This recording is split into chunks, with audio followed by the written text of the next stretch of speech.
Big news. I have some important news for you. Interesting news. It's Blake and Aaron's Spilling the Tea with Sandy. Cayman's top news headlines of the day from CMR. Brought to you exclusively on Kiss FM by J. Michael, fashion for everyone. Good morning, Sandy. What do you got for us? Hey, good morning, Blake and Aaron. Happy Monday. How are you guys doing? Great. How are you? Fantastico. So on Friday, oh gosh, I feel like we've talked about this, but I guess, did we talk about the robbery at Digicel? No, but it was in the afternoon. saw the video that somebody was filming across the street. Were they calling 911 while they were filming? I'm not sure, but the police were there. We had a lot of eyewitness accounts of what happened, so we're gonna kind of break that down this morning. But the police were there, but they were kind of looked like they were scared themselves to do what? It. So, yeah. Well, I mean, was it one eyewitness? Was it FRU or was it like regular police? I think it was regular police. So what are they going to do, right? Like, yeah, because they're not armed, and you got a guy that's armed. What are you going to do? Exactly. You got to call FRU. So yep. So they hit Digicel. Crazy stuff. They were not the brightest robbers. So I feel like they're probably going to be caught soon. They got a little bit confused. I couldn't figure out what the guy was doing at the door. Like I said, they didn't look like they were all that smart. So I suspect the police might be on to them relatively soon, but we'll definitely keep you guys updated. But still pretty scary nonetheless. And, they demanded cash from the register and safe.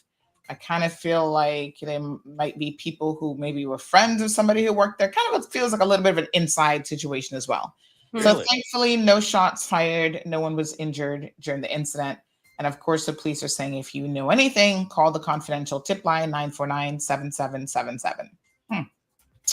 Pretty crazy. And then Saturday, I woke up to a phone call to say, Sandy, we need your help. We know if anybody can help us get the word out there quickly, it's CMR. And I'm like, wow, what's going on? Stolen car. Yeah. Brand I saw new. that video too. Yeah. Brand new Honda 2023 BRV. This guy was breaking into condos on West Bay Road, taking valuables, including car keys, and walking around trying to see which car is going to open. Well, He hit the jackpot with a brand new rental car, took it and drove off. And just the people were inside sleeping. Were their doors locked? It looks like he got through a sliding glass door. Wow. It was unlocked. Yeah. Y'all got to lock your doors now.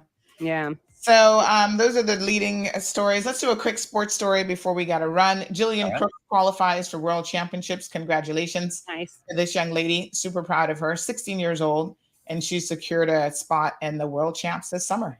Woo. That's awesome. All right. Well, according to your website, you can catch Cayman's #1 talk show right now on Bobo 89.1 FM. We'll see you tomorrow. All right. Thank you. Bigger, better, bolder. The cold, hard truth is taking talk to the next level. Right here on Bobo 89.1 FM, Cayman's community radio. We are still spilling the tea and committed to being part of the change that Cayman so desperately needs. Join Sandy Hill weekdays from 7:30 a.m. for Premier Access, Cayman Voices, Truthful Thursdays, and much more. Cayman's #1 talk show is now bigger, better, bolder, and more than talk. Getting results with hot topics, consumer reports, court exposés, and more. I've come to set the record straight. I've come to shine the light on you. Let me introduce myself. I am the cold, hard truth. Now, from the CMR studio in Grand Cayman, live, direct, it's the cold, hard truth. Now, join the conversation on 345-936-2626. That number again is 345-936-2626.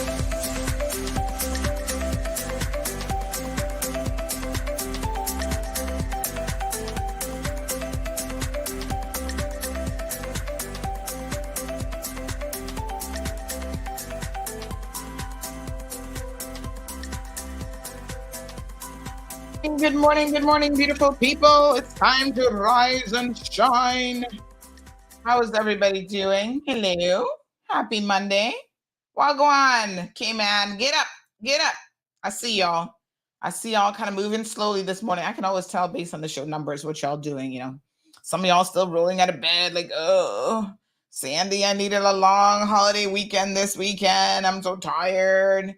Some of y'all went to a concert that nobody showed up to. The performer didn't perform. Ooh, honey child, we got the sus. We got the full 411 for you this morning. Happy Monday. I love me a Monday. I don't know about anybody else, but I absolutely love, you know how you guys get excited about Fridays? Everybody's like, oh, Friday, happy hour, woohoo. I'm like, listen, I love Mondays because I feel like I'm starting over in a good way, and we all get an opportunity to do it again. We should all be thankful for life. And why not? I got my fresh list of stuff that I have to get done this week.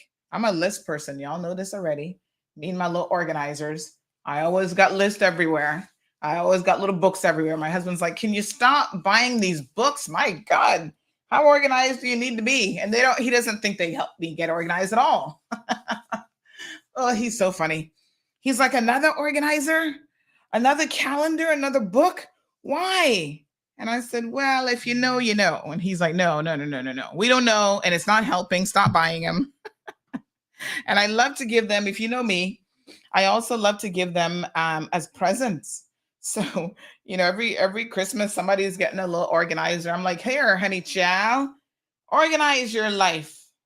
And people are like, another organizer, another budget book. Yes. I was just putting on my little moisturizer there. Another budget book. Yes. Why not? You know, at least you have it if you need it. If you need to get yourself together, you can do so. What an eventful weekend, honey chill. We're going to break it all down for you. Monday rewind. So who else loves a Monday other than me? I know I can't be the only person that's like crazy for Mondays. Yeah, I'm energized. I still didn't get to bed until after midnight. And then I went and put on the iPad, all the things those sleep doctors said last week not to do. I went and put on the iPad, but you know what I find? I find lately the iPad been putting me to sleep, honey chow. I put the headsets on and I turn on a video. Next thing I know, I'm snoozing. I think that's just how tired I am. So I should probably follow the good advice and don't turn it on to begin with. What a hot mess. Happy Monday. Where are we at today? Let me just check a few messages and then we're going to get into the thick of it to see what is going on. So I see some people been messaging me. Yes. So weight loss, how's it going? Well, you know, it's slow going around here, honey chill. I do feel slimmer at times, and you know, some clothes are definitely feeling a little bit looser.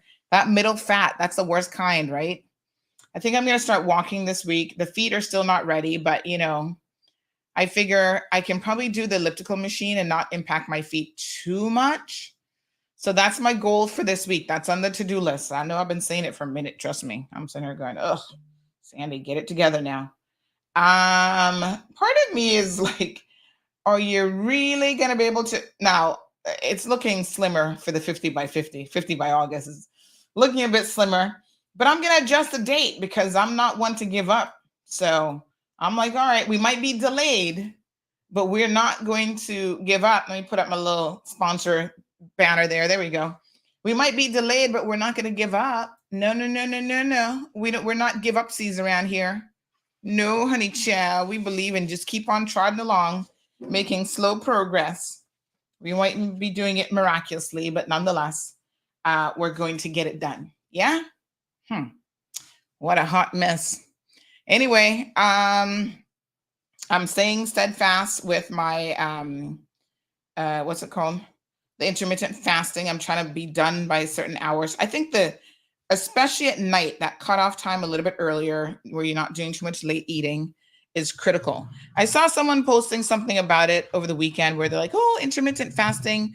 Oh God, what did it say? And you have to be careful how you read these things, you know, because I'll tell you, hold on one second. I'm going to tell you all exactly what it said.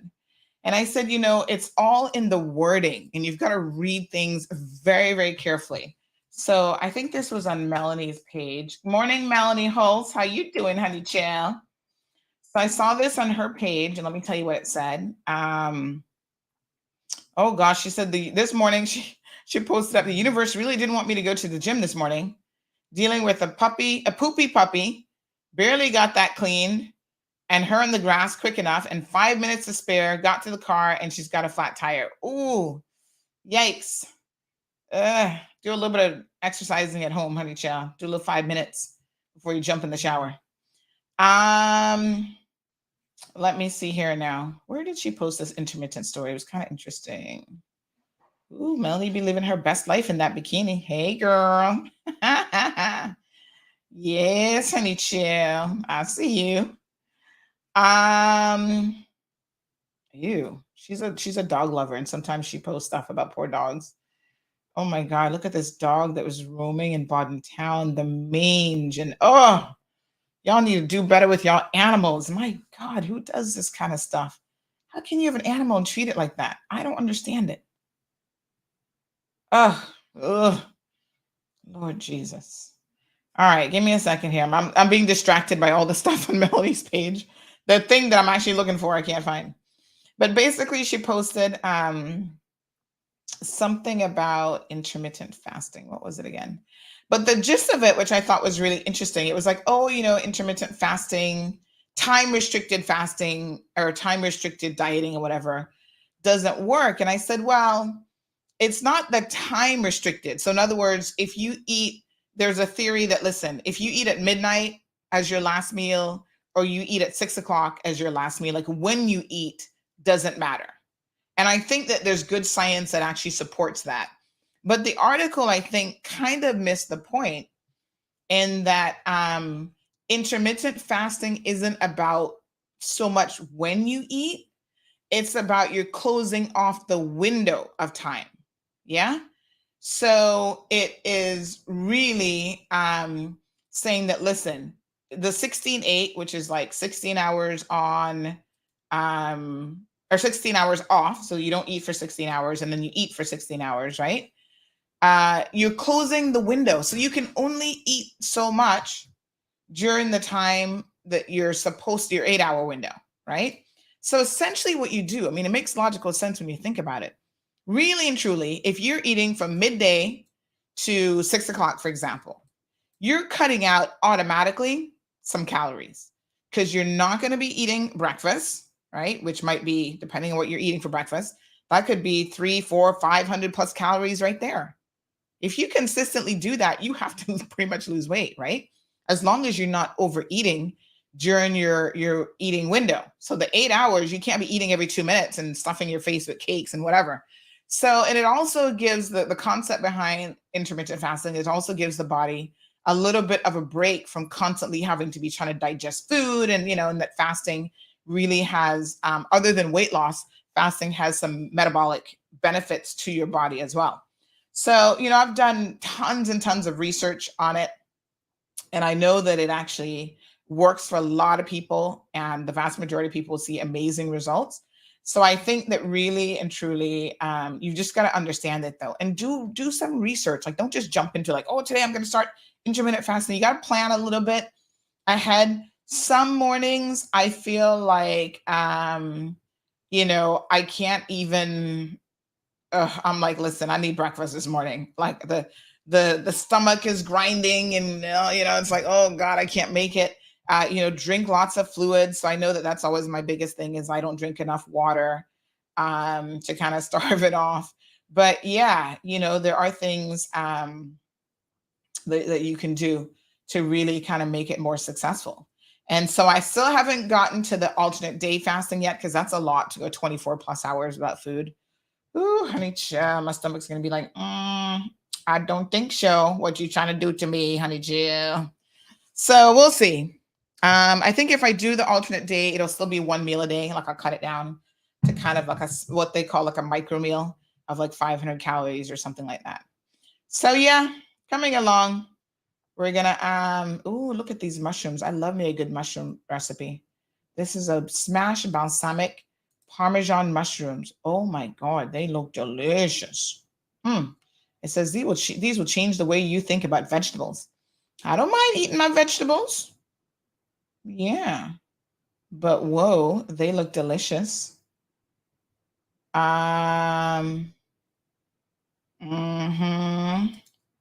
Okay. So I still can't find the article, and I'm still scrolling on poor Melanie's page, looking at everything else that she's posted. She posts a lot. She posts lots of interesting stuff.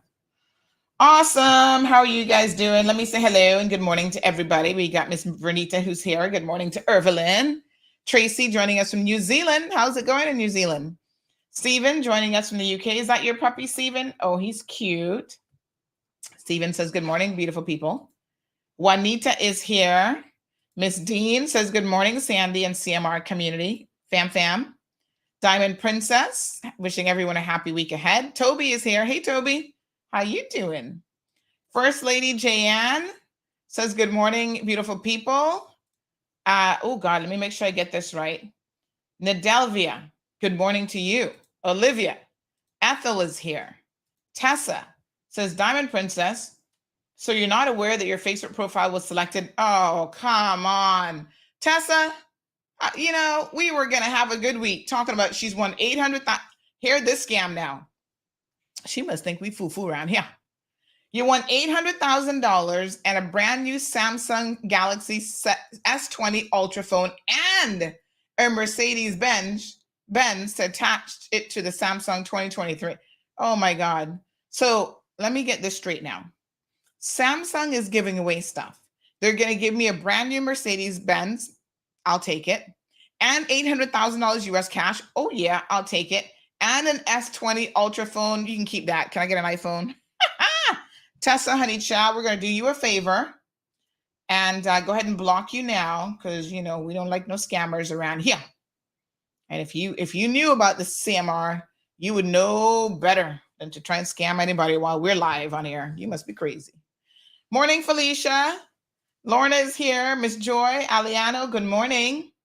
Miss Dorothy, Miss Morna, Kathy says good morning to Sandy and all the beautiful people of the Cayman Islands. Leslie, hello. Aliana says you buy the book, people. Oh boy. That's my organizing book. Tracy says, just you, Sandy. Mondays are the worst.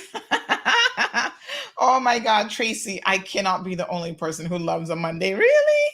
Why is it? Oh my God, although I didn't get enough sleep last night, I still feel good for Monday. I'm like, let's get it.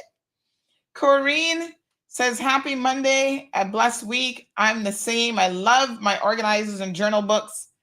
Girl, I always got a stash of them somewhere. I've got my meeting books. Like when I go to meetings, I can jot down stuff. A book for everything. A book for every day of the week. Alejandro, buenos dias. Miss Dean is here.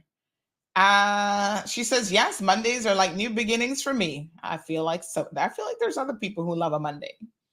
Miss Wee Wee, Charlene, Marshall, good morning. Miss Dorotha, hello. She says, good morning, Cold Hard Truth. Yes, honey child, we're going to get it.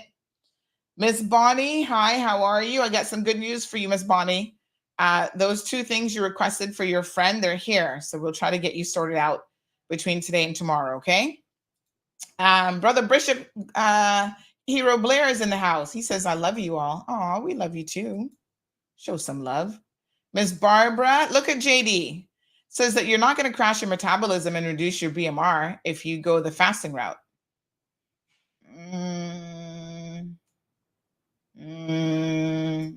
Why not? Alejandro says every morning coffee is a must, even more than the herbs. I can do without that a day. A day or two, but he needs coffee. Oh my gosh. I'm blurry. Am I? Hold on. Something's been going on with the internet this weekend. I don't know what, but we've been noticing some buffering issues and other stuff. So, I don't know, KK. You refresh because I'm looking at the Facebook feed over here and it actually looks pretty good. So refresh your feed. Just come out and come back in. Good morning to Miss Iva. She's wishing that everyone had a great weekend. Miss Darlene is here. She says today is so nice and sunny that we don't know what to make of ourselves. She's in the UK, of course. Now, am I the only one starting to feel the heat already? My daughter wanted to go to the pool yesterday, so we went by a friend's place and hung out at the pool. And 10 minutes later, I was like, oh God, it feels like summer. It's like pretty warm out here. It is getting hot. Oh my gosh. We're in for hot summer. I don't know who else is ready for it, but it's only May. And already I feel the temperature is rising on the outside. And then that makes you want to stay inside and pump up that AC all day. So, the summer bills are coming from CUC. So y'all better get with it. Start using your fans and make sure you got good insulation going on. Do what you can do because it's going to be a hot summer. And of course, a hot summer also means that we have to be concerned potentially about hurricanes brewing off the coast of Africa and heading our way. KK says Mondays goes by quickly. I love it. Hey, Karen, how you doing? KK, we're going to talk about the honey child mugs. Good morning to the beautiful and handsome Kurt. Grizel is in the house. Everton is here. They're switching over to 5G. Well, I don't know what they're doing, but something not G'ing around here. It's like glitching. G's for glitching. And it's not any single provider. It's everybody we've noticed it on, which is kind of weird because that doesn't often happen. So Alejandro says this heat wave we're going through is El Nino. The thing, tides are super low. Also some dead fish and bleached corals. Well, all kind of stuff going on, honey chow. RD says the internet in East End is the usual piss poor. Floor should be ashamed of themselves for charging the rates they do, only to not deliver the service. Constantly poor service. Really? Do you not have fiber in East End yet? Ooh, they still reach you, honey chill. I mean, they have it in like North Side, I think, and stuff. So what's going on with East End? Listen, I can't complain too much because I got to tell you the truth now. Since COVID, we literally got fiber the week before the lockdown. Oh, what a lifesaver. So you see, for the past 3 years now, I've been spoiled with fiber at home. Not too many issues. Nothing is perfect. Listen, anything man-made, you're not going to get perfection. Equipment, things happen. Sometimes they update a modem and that causes a little issue here and there. Things happen. But by and large, I have been good. Rock solid. Bam. So this issue this weekend, I'm kind of like, I've not seen anything like this in over 6 years. And like I said, it's not specific to any provider. C3, Logic, and Flow, all having the same thing. And I know because I've got customers in all three networks. So I don't know what's going on. KK says, I'm in Northside and I don't have fiber. So yes, it's whack. I thought Northside had fiber already. I don't know. Natasha, good morning, says next year is predicted to break the 1.5 degrees Celsius temperature increase threshold. Ooh, that hurts. That's not a good idea. Carmely says, I want some starfish yesterday. What do you mean you want starfish?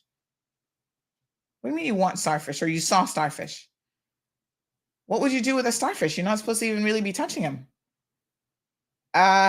Leave the starfish alone. Just look at them. Do you guys know? Let me tell y'all something. The less you handle ocean creatures, the better. So I told you guys my in-laws were here over Easter visiting from Jamaica. One of the peculiar questions I had that I couldn't answer is, why do y'all have so many chickens running around everywhere? I was like, oh, you guys don't have this chicken problem in Jamaica? Can you take some back, please? You can set up a whole chicken community in Kingston. Like, just take them. We don't want them. They were like, yeah, these chickens are like everywhere. They thought it was really weird. Yeah, I'm like, please, I'd love to get rid of them. So anyway, we took them, the usual spots, Stingray City. We didn't get to do the fish thing in East End. I'm like, oh, you people got to come again. More than a week to get to see everything here in Cayman. There's actually a lot to do and see. So we did go to Stingray City and Starfish Point. At Starfish Point, I was like, oh, I'm going to stay in the water and just snooze at this point. You guys go on in. Do not take the starfish out of the water. Because they were saying that boat people tell them that they could take them out. I'm like, don't. You're going to end up on Mall Road, in-laws, and you don't want that to happen. So anyway, when we were at Stingray City, I had purchased, the last time I went to Jamaica, we went to Dunn's River Falls. Beautiful, very beautiful. And I was like, oh man, I wish I could take more pictures. But of course, I'm not lugging around like a million pieces of equipment, all these camera phones and whatever. I just wanted to take my iPhone. But you can't get that iPhone wet, honey child, because I'm like, oh, that's iPhone's like, good money there. I'd be trying to make that last as long as possible. So you can actually buy a case. Listen to this. You can buy an enclosure for your iPhone that makes it waterproof. I hadn't thought about this. I'm going to show y'all. I actually hadn't thought about it until the Dunn's River trip. And then I went on Amazon. I'm like, I need to get this waterproof case. It's a professional case by Shellbox. They have different ones. You put your iPhone in it, and all of a sudden, you've got yourself an underwater camera. This is the neatest little thing, and it is waterproof. Because I had Marlon. I'm like, Marlon, you do it, because I'm scared that if I don't clip something, close something, my phone will be destroyed. So I let him do it, and it worked perfectly fine. And believe it or not, I got some amazing footage of the stingrays and everything. Let me see if I can find Easter. Yes, I'm going to show you all some of this. You're going to love it. So,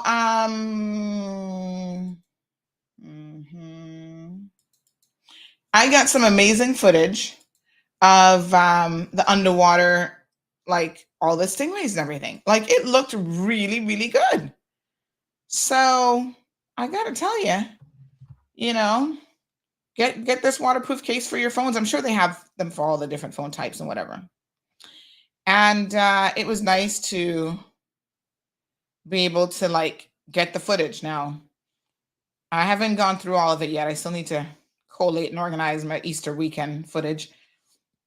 But it looks really nice. And this I find really decreases your chances of wanting to touch stuff. You don't want to touch the stingrays and feel them up all the time. Make the stingrays enjoy themselves. Instead, you just take some nice underwater footage of them and you see them in their natural habitat. And they are really beautiful creatures, I must say. I think they're so pretty. I'm going to see if I can find some of the camera footage. You ever tried finding something on your phone? That's one of my projects. That's on my to-do list. It keeps rolling over from one day to the next. Try to organize everything on my iPhone. What I actually want to do is delete everything because according to this, I've got 71,786 recent things on my iPhone, including over 12,000 videos. So I want to take everything and dump it on a hard drive and just clear it all off. And I bought the hard drive, so it's just a matter of finding the time and willpower to do it, honey. Yeah. But let me see. Easter weekend. Where is Easter? Oh, Lord, I can't even find it now. Anyway, I'll find. Oh, yeah, here's some footage. Oh, yeah, here's some. I think this is some underwater footage. Oh, yes, I'm going to download this one and show you guys this little clip. Oh, the stingrays are so gorgeous. Oh, my gosh.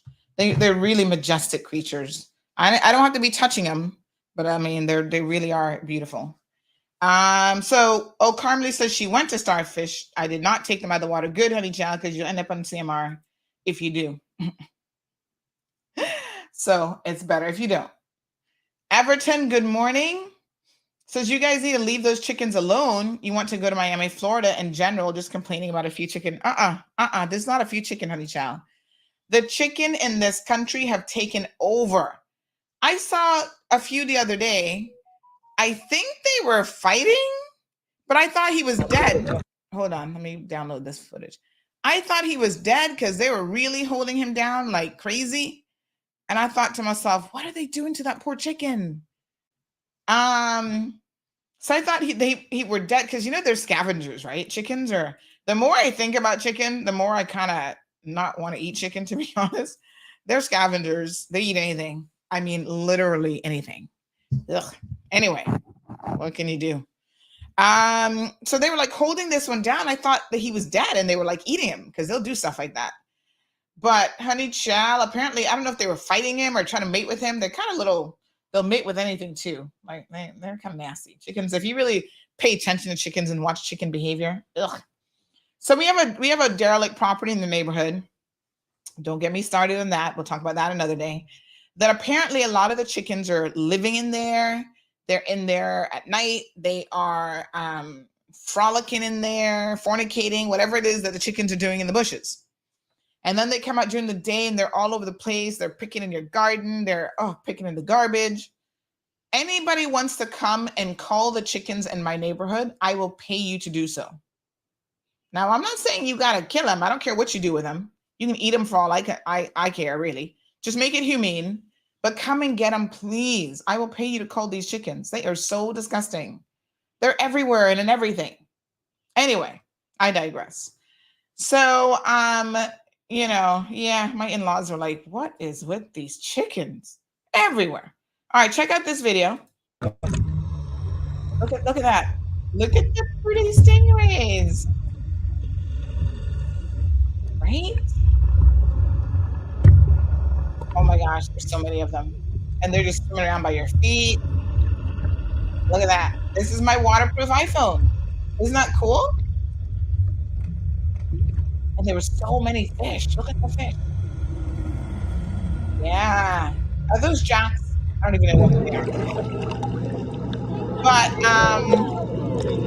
yeah, they had a great time. They're like, oh my gosh, look at how readily available the fish are.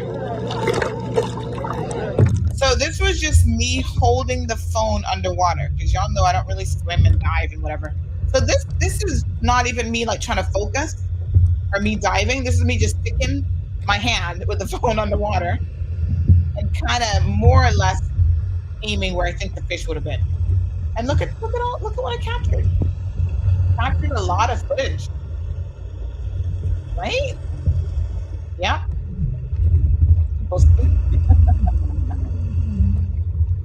Feeding the fish with some bait. Uh-huh. That's the brother-in-law. Yeah, so it's got really long here. So yeah, get yourself one of these underwater cases. Because we're here in the water a lot. And I know there was a day when you had to go buy a whole new camera setup just to be able to go underwater. You don't have to do that anymore, honey child. I mean, I'm in the market for new camera for other reasons, but this is the iPhone can be used for a lot, or your smartphone. So use it. KK says she needs one of those cases. I'm telling you, you do. All right, Miss Marjorie, good morning. Everton, talk about how crazy the weather is by him. Yes, these they've existed for a while, but I've never had one, so I thought for sure I wanted to get one, and they work beautifully, and they protect your phone. How about crab, lobster, and fish? They will eat anything. Chickens, they'll eat anything. They eat the poop in the yard. They don't care. Natasha says, you need my mom's dog. He's a German short-haired pointer, bird hunting, as is cheetah fast when it comes to catching and killing chickens. Aw. Yeah, some dogs, and yeah, they'll sort them out, but I don't know. The chickens around here get a little bit fierce as well. So they might fight back because they look like they're brave. I remember they used to be trying to attack my cocoa, and I was like, hey, y'all better back off. Okay, let's talk about some serious stuff here this morning. It is unbelievable. On Friday evening, I was home. iPhone 14. Oh, I don't have the iPhone 14. I'm still rocking with the 13, honey chill. I'm gonna get the 15. So I try to skip a couple numbers because you can't be spending that money every year. Save your money. And I use it for work, so it is a work expense, but still, I'm still trying to save money even for work. So listen, I was home on Friday evening. Yeah, didn't go anywhere. And then I started to get a message saying, oh my God, Digicel just got robbed and the helicopter's up. I was like, oh, Lord, have mercy. It's like 6 o'clock in the evening, folks. Seriously? What are y'all doing robbing a place when the sun is still out? Can y'all wait till after dark at least, criminals? Y'all have no conscience whatsoever. So, yes, they robbed Digicel. So here's I'm going to give you all the official police report, and then I'm going to tell you what our sources revealed. Okay, honey, chill. So, in police investigating another armed robbery, after 2 masked men robbed the Digicel store on North Church Street Friday evening. The RCIPS reported that shortly after 5:30 p.m., imagine, on a Friday, 5:30 p.m., just stick a pin right there. Still,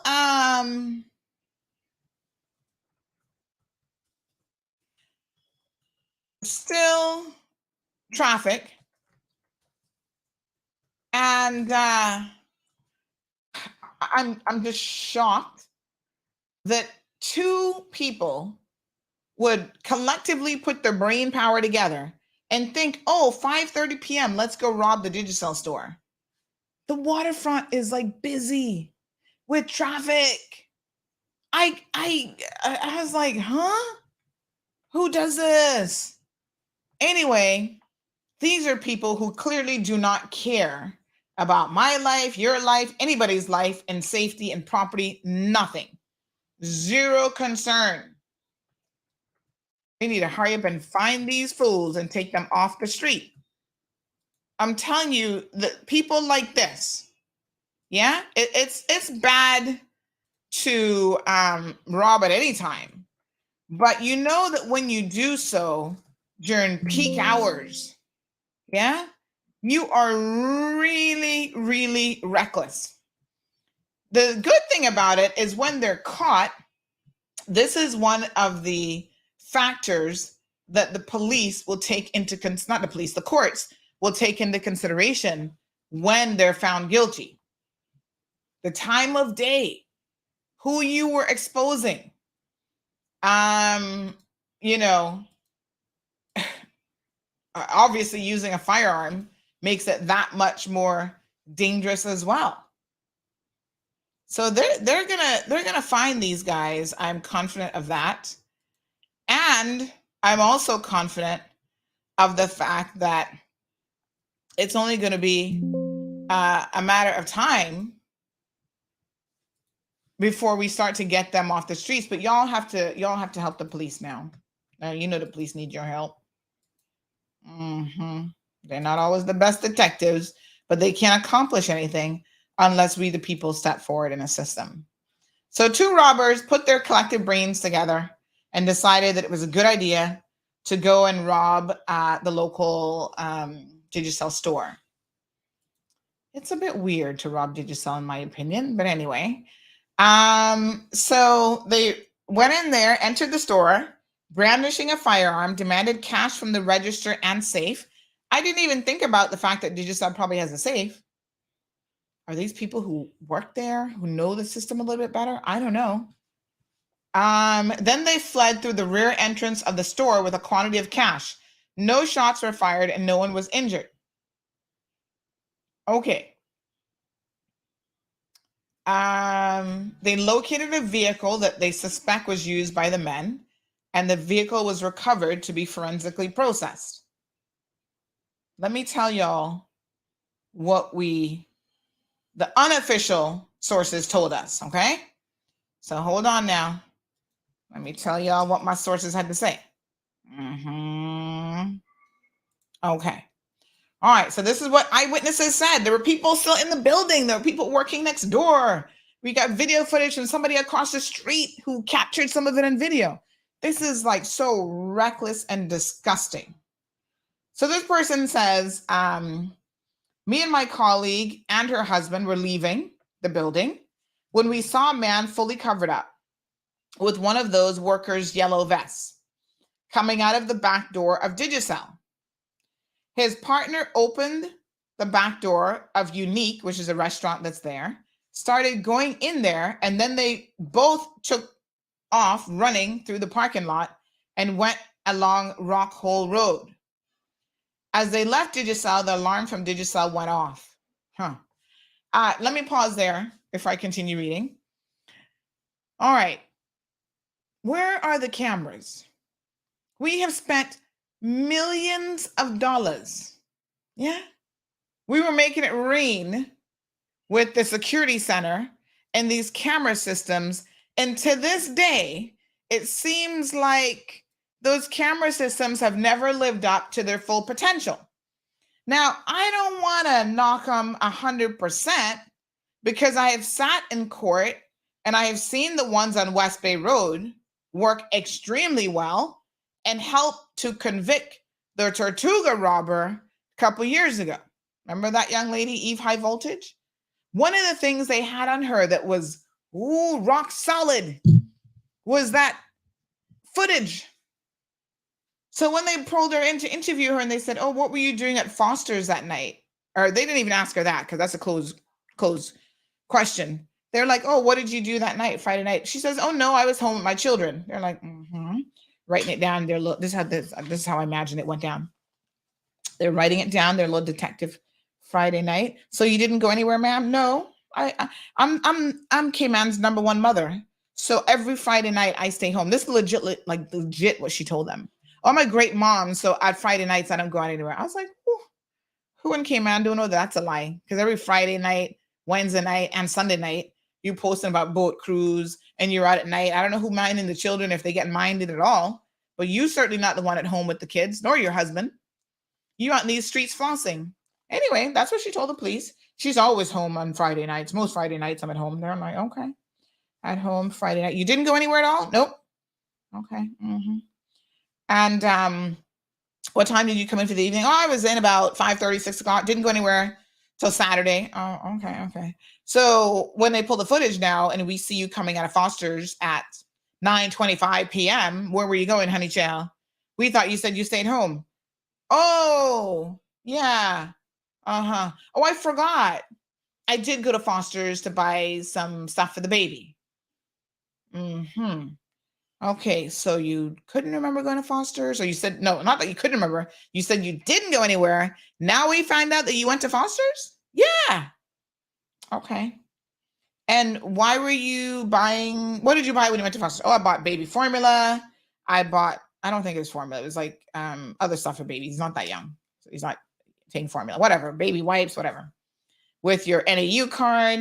And yeah, we can contact NAU. We get the full list of everything you purchased. We already contacted Foster's. So we got your receipt from Foster's. And we see that you purchased stuff with your NAU card. And then you went to another register and you purchased some gloves. What were you purchasing gloves for? Oh, I'm going to use the gloves to put on my bleaching cream or to go to the, like she had so many excuses for what the gloves were for that it didn't really make any sense. Like she was just like, oh, I use these gloves for all sorts of stuff. Now, come on now. Pick sense from nonsense. No one is going to use the same gloves that you weight lift with to put on your bleaching cream. They're completely different types of gloves even. The thick gloves that you do gardening with, because she's like, oh yeah, I garden as well. Oh yeah, where's this garden? I mean, really. She was making up all kinds of excuses. But anyway, the footage, my point being, the footage was critical. It showed her coming out of Foster's and turning away from where she could have gone home. And they were like, why were you turning this way, heading towards the Kimpton? No. I went up by Willie Farrington. So you went out of your way to try to take a back road to go home. Yeah, this is what she told the police. And then they said, okay.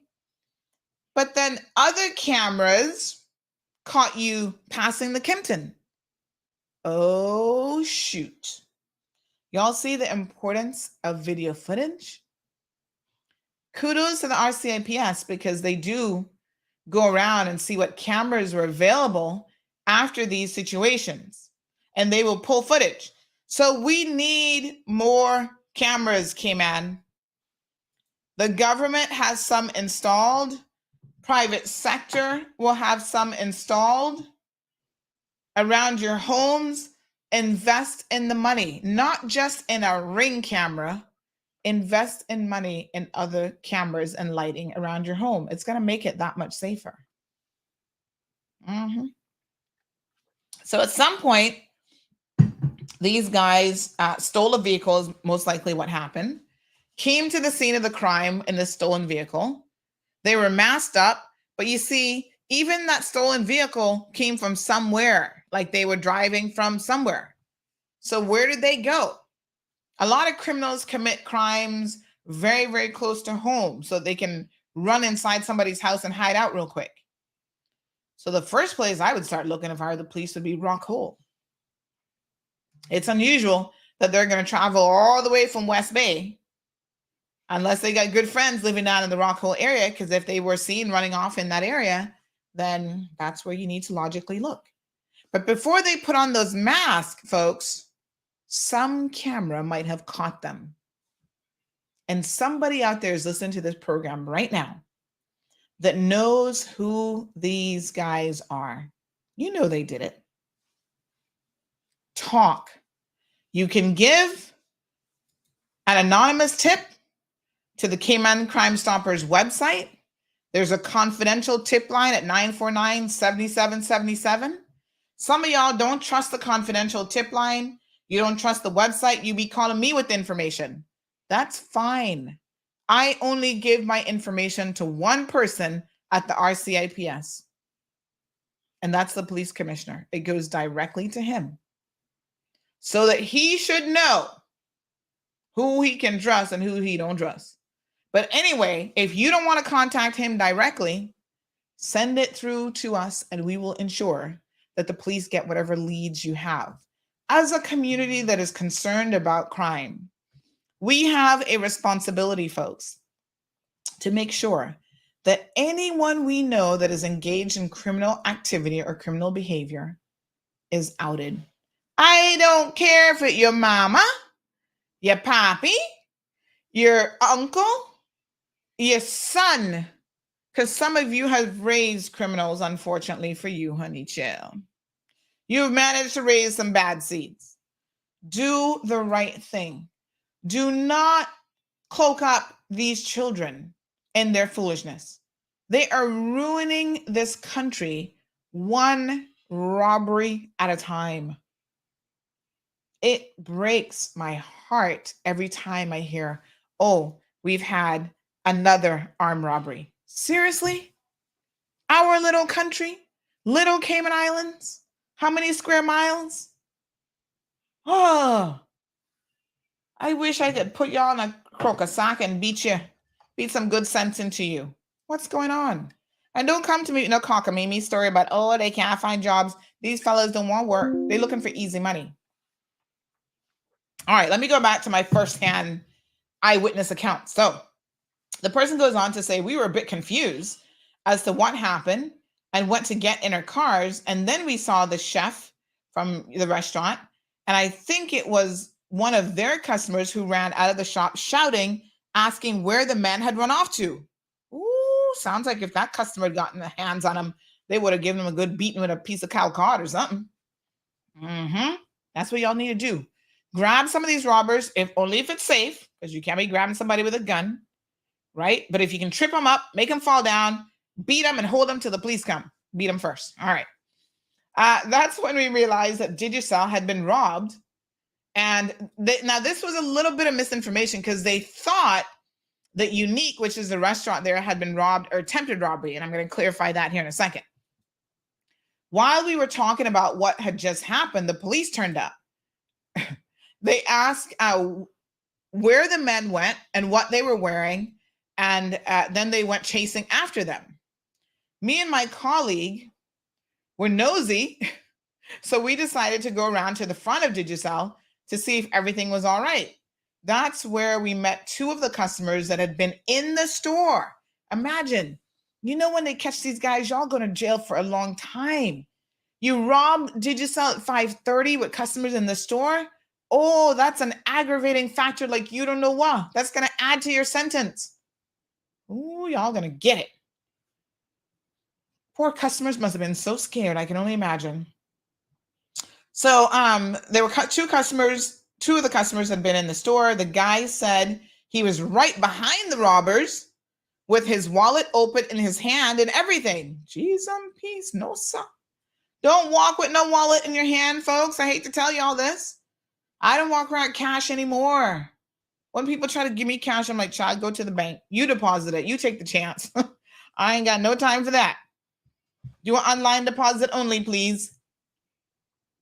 He said that he was surprised they didn't take it from him. They were in such a rush. He told us that they had guns and had taken the money from the people at the front and then gone to the back of the store. When we left them, we then met another 2 police officers who were coming to take statements. And that's all I know. I hope it was helpful. Wow. You can imagine. Scary stuff. Now, initially, there were some concerns that the Unique restaurant had been robbed, but I can tell you that this is not the case. But I'll tell you how the confusion came about with Unique.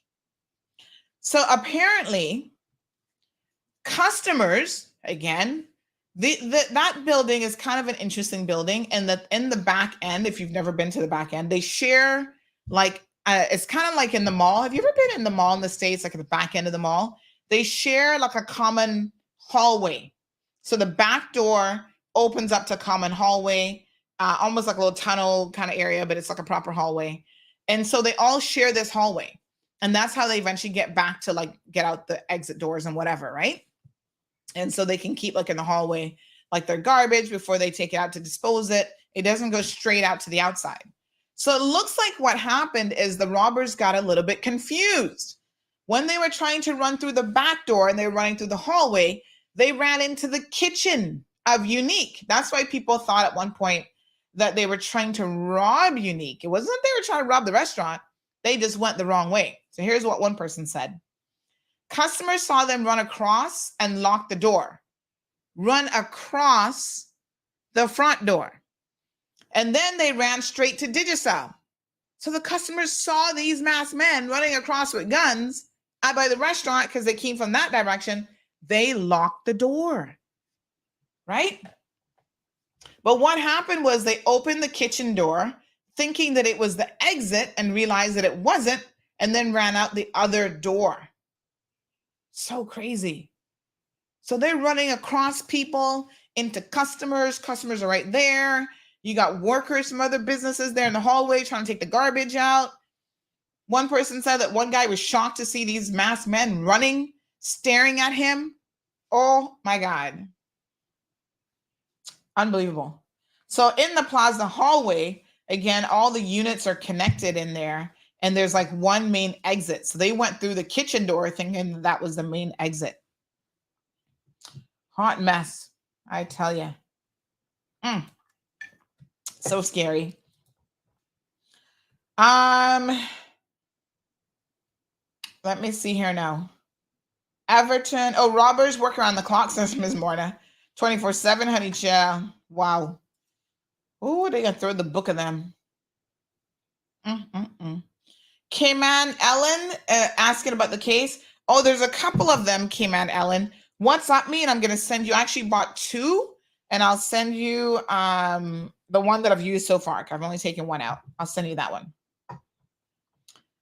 Everton says they need to get a job. They're so stupid. How much do you get for the time that you're going to spend in jail? Listen, crime never really pays when you think about it. I don't know how much money Digicel, they didn't get to no safe. I'm pretty sure of that. The press release didn't say.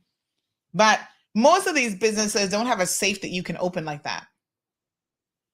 Now, pay attention. If you run and operate a small business, I said this years ago, to a small business that I was dealing with. You know, I had my business, and this really hurts as a small business owner.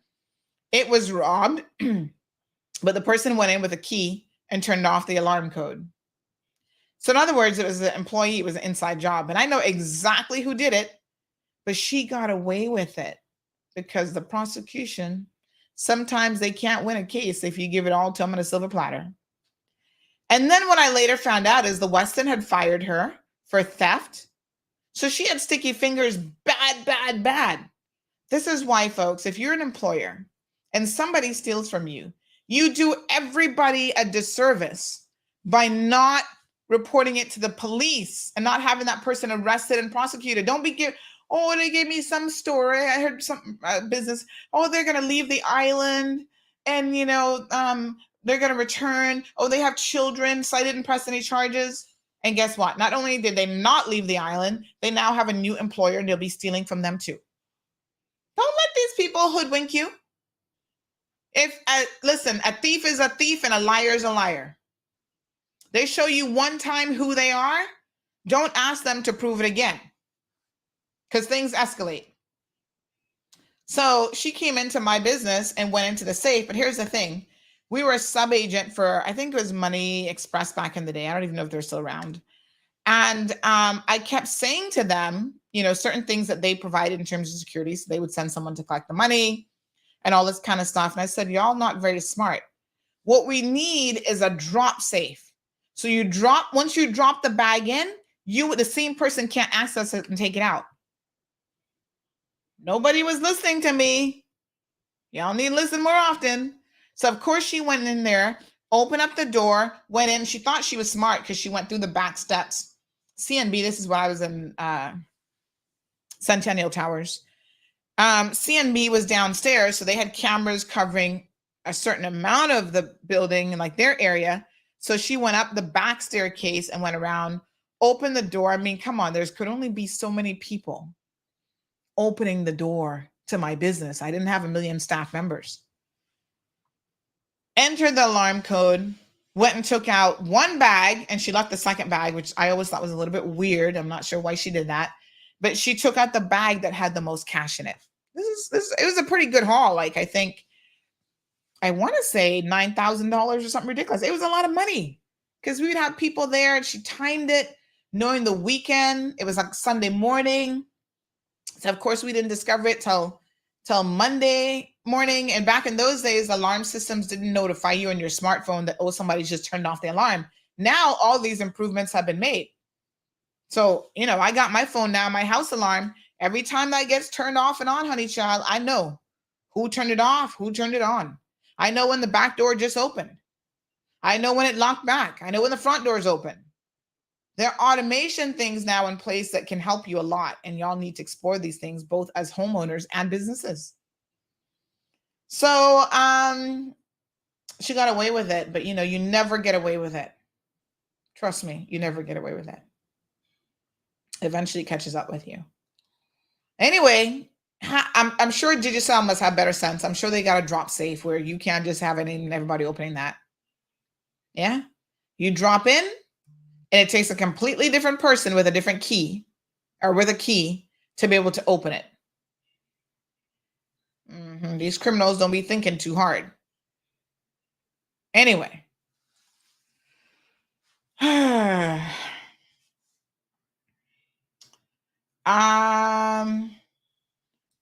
Everton says, I bust my tail end up in the mornings, go to the gym, go home, have breakfast, get a shower, then go to work. I have a business to run, and these guys need to go to prison for a long time. It doesn't matter. Even if they steal a candy in California, you have 3 strikes, then you'll be in prison for the rest of your life. Morning to Andy. Dean says that they don't care about their lives, never mind anybody else's. It's so sad, really. Darlene says, and we are not happy to do fingerprinting. Well, I don't know if they're wearing anything on their hands, but definitely I'm sure fingerprinting should be happening. I don't know how quickly we turn around those types of things, Miss Darlene, to be honest.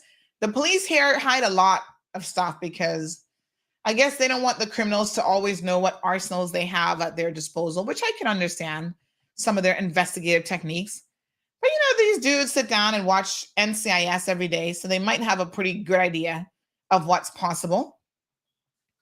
I remember back in the day, let me tell y'all how that CID made me shake my head during my investigation. First of all, I discovered it, I think it was on the Sunday afternoon, because I used to open my shop like at the midday or whatever for a couple hours on Sunday. So I discovered it when I went in on Sunday and I called the police. They told me that CID doesn't work on weekends. I certainly hope this has changed, but I said, what? Criminal Investigation Department or whatever the heck that stands for doesn't work on a weekend? So what do they think? Crime only happens Monday to Friday? You guys are like serious crime. This is a burglary and you're not going to work? They're like, no, they'll come up Monday. I was just like, y'all have got to be kidding me. I can't make this stuff up if I tried. Anyway, they came up Monday, they did statements and whatever. Then they told me that, and I said to them, I said, listen, she, because I only had 2 girls working me, decided to take one bag and not the other bag. I said, I bet you anything. If you fingerprint that other bag, you should have your culprit. Because here's the thing. She didn't actually work that weekend. So there was no legitimate reason why her fingerprint should be on those bags. Here, look at Sandy, even back in the day, trying to help the police solve crimes, honey child. And they're like, oh, we can't lift fingerprints off of those bags. I was like, geez, I'm peace. No, sir. Am I the only one watching 48 Hours? NCIS, Miami, New York, Dallas? Come on now. You can lift fingerprints off of a plastic bag with glue. It was at that point being done for years. Because I'd watched a couple of those cases where they caught the murderer whose thumbprint was inside of the bag. And they lift it, they put it like in a vacuum, right? A sealed situation. And they use glue and it makes their fingerprint visible and then they can lift it. What are y'all telling me? Child, I was looking at them like, oh God, y'all are going to screw this up. Y'all know what I really wanted to say just now. My children might be listening to the show. I'm like, oh, y'all going to screw this up, aren't you? Here y'all already. Can't lift fingerprints. What a bunch of dodo brains. I was just sitting there shaking my head. Get it together, RCA Pass, because y'all need some help. Oh, my God. Anyway, if you know anything about this situation, contact the RCIPS. You can do it online. Crime Stoppers is overseas. Nobody has to know who you are, honey child. Somebody was asking how do we contact him, the commissioner? Listen, he's a civil servant. All civil servants have a basic email address. Know the format. I'm going to tell you all what it is right now. This includes your MPs, honey child. The ones who are part of the government ministry have a government email address. First name dot last name at gov.ky. RCIPS is first name dot last name at rcips.ky. Y'all can email them now. His first name is Derek, DEREK .BYRNE at rcips.ky. They work for you. There is no such thing as a private email address. Not when you work for government. Just like those phone numbers, they're not private either.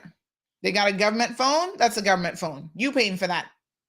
So when you call them, they must answer the phone. And they must respond to emails.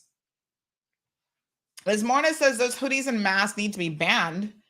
I mean, listen, it's so sad that you have to ban gear because there might be some legitimate reason why someone actually has to wear it. Imagine when I went to New York in January, I got one of those all face coverings because it was so cold, right? It covered everything, just left a little opening for your mouth. And I think you could pull it up so you could breathe out your nose if you wanted to. But most of the time I even had my nose covered. I was so cold. I was like, oh my God. There's my eyes and everything else was covered. Imagine if you went around New York City saying, well, the only way we can fight crime is you can't wear these head coverings. You can't wear your hijab and everything else. At some point, we have to recognize that criminals don't care because they're not going to follow the rules anyway. So everybody else isn't going to be able to wear them, but the criminals are going to have these masks hidden underneath the car seat so that when they decide to rob, they're going to do just that. So we had another eyewitness account. Let me show you all the video footage, and then we're going to talk a little bit about it. So this person was across the street from Digicel, and look, they must have just ran in there. Looked like one of them was kind of holding the door open. He was the lookout guy, kind of looking, but look at the traffic. This is what I'm telling you. Traffic is right there. Look at all these cars, bumper to bumper traffic,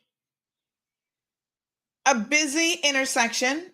Look at that person riding by on their bicycle looking like, why is that person dodging out the door? Y'all can imagine. There goes the water authority truck. Somebody else. Look at the guy in the black who walked by right there. He kind of looking like he might have thought something was up, but he was like, I'm not gonna stop. I'm gonna keep walking, honey child. They're not gonna be trying to rob me. You see? This is so dangerous. But once again, criminals do not care about anything. Yeah? The rules are not for them. See? Then he did something. He kind of got down and then he looked like he did something to prop open the front door, actually, because the front door is propped open. And then they ran through the back. My goodness. What a hot mess. Let me have a look. Oh, geez, in peace. What's this? Accident on Shedden Road last night. Whoa. Good morning. Good morning, Miss Sandy. This happened Friday. Don't know where that guy was coming from with that speed. The lady hit the lady in the back. People should drive carefully. Boy, Cayman, y'all got some horrible drivers. I must tell you the God's honest truth. Wow, he rear-ended her. No, sir. All right, let me see what this other person actually said. Hot tamales. Wow. Y'all really can't pay. Y'all can't drive. Y'all cannot drive. Seriously. Y'all don't be paying attention to nothing. All right, give me a minute. Let me see if I can find this other person. Because this other person said that a female police officer showed up at the scene of the robbery, but I don't even think she got out of the car. She looked like she was scared herself, which I'm not going to say I'm going to blame her. Because what is she going to do? She can't come with no weapons. So, she's probably thinking, y'all crazy if you think I'm going to put my life in jeopardy here. For what? No, sir. Let me see now. This is Friday. Good morning, caller. Welcome to the program. Happy Monday. Good morning, Sandy. I want to compliment. I know that you're on a different subject right now, but I want to compliment you on your accomplishments with the upgrade on your show. Oh, thank you, honey. We're gonna get to that in just a little bit. Okay. Coming back to the crime, I spoke to a very prestigious judge who had passed on many years ago, and I said, if you have we call it there, not a bug spray, the hornet spray, the one that can spray 25 feet. Is that a weapon? She said, no, it's called protecting your own property. She said, now that would be one of the most difficult things for the police to convince somebody if they spray that in the criminal's eyes, because that is total blind. And believe me, I carry one in my car because I got a lot of bees around my. She gave me legal advice. I got a lot of bees around my place. So these are the things that people can't have. Can't have a pepper spray or maze, and yet criminals can walk around with guns and machetes. Every owner should have a can this hornet spray that can spray 25 feet. And if you spray that in somebody's eyes, believe me, they are going to be blind. And another thing is that the people, the innocent people of this country and decent people are getting fed up. They're going to turn vigilantes. How do we know that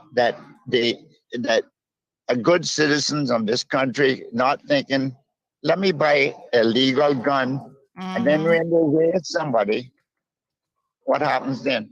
They have every right to. You don't have no right to take somebody's life, but people are getting fed up with this crime. Mm-hmm. And another thing is that a lot of times we blame the police, and police is and people are saying, "Oh well, you know, I didn't see anything. They could have looked right at the criminal." And the police are not there all the time. I know the police screws up a lot. Yeah. But I was a policeman at one point. And let's give them credit too, because sometimes they don't get it right. But hello, we got a prison full of people because the police do get it right a lot of times. Yeah. You know what I'm saying? So I'm not going to unnecessarily knock the police. Room for improvement, yes.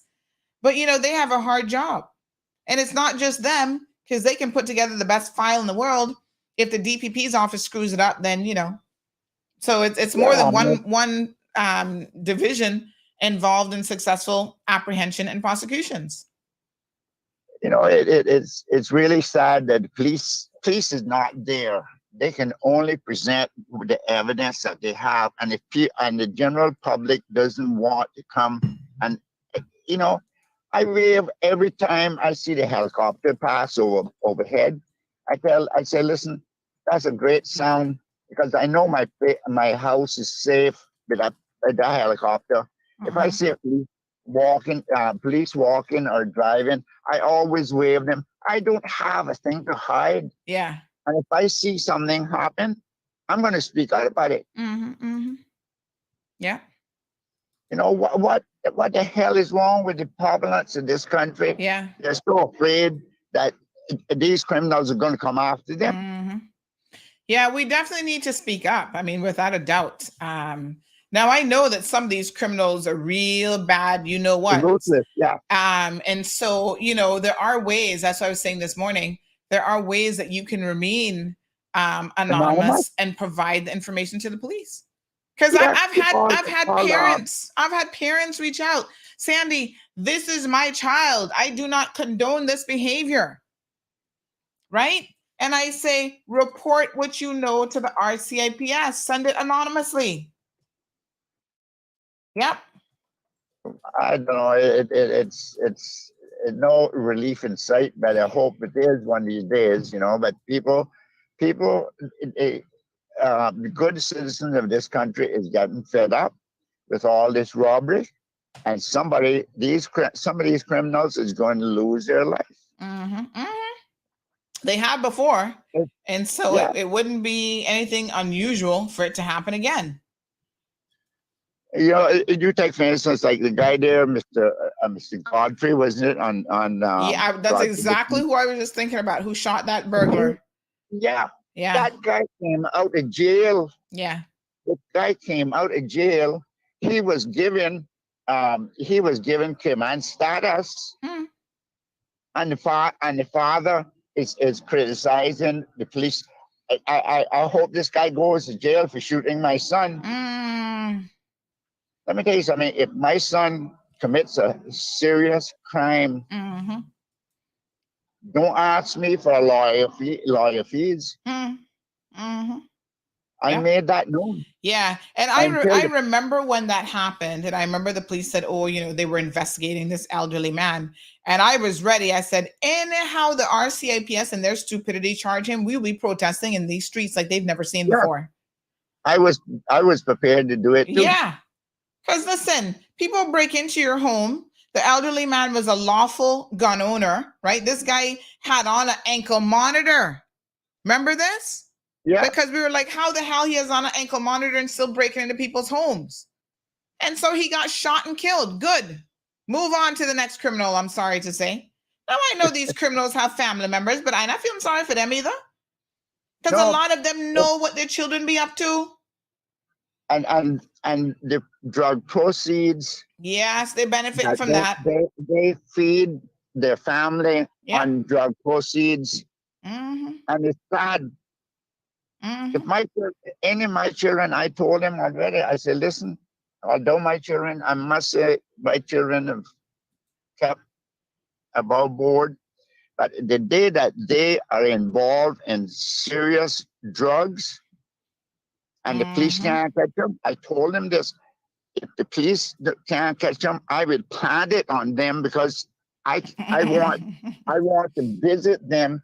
I prefer to visit them in jail rather than go to their grave and cry. And I should have done something.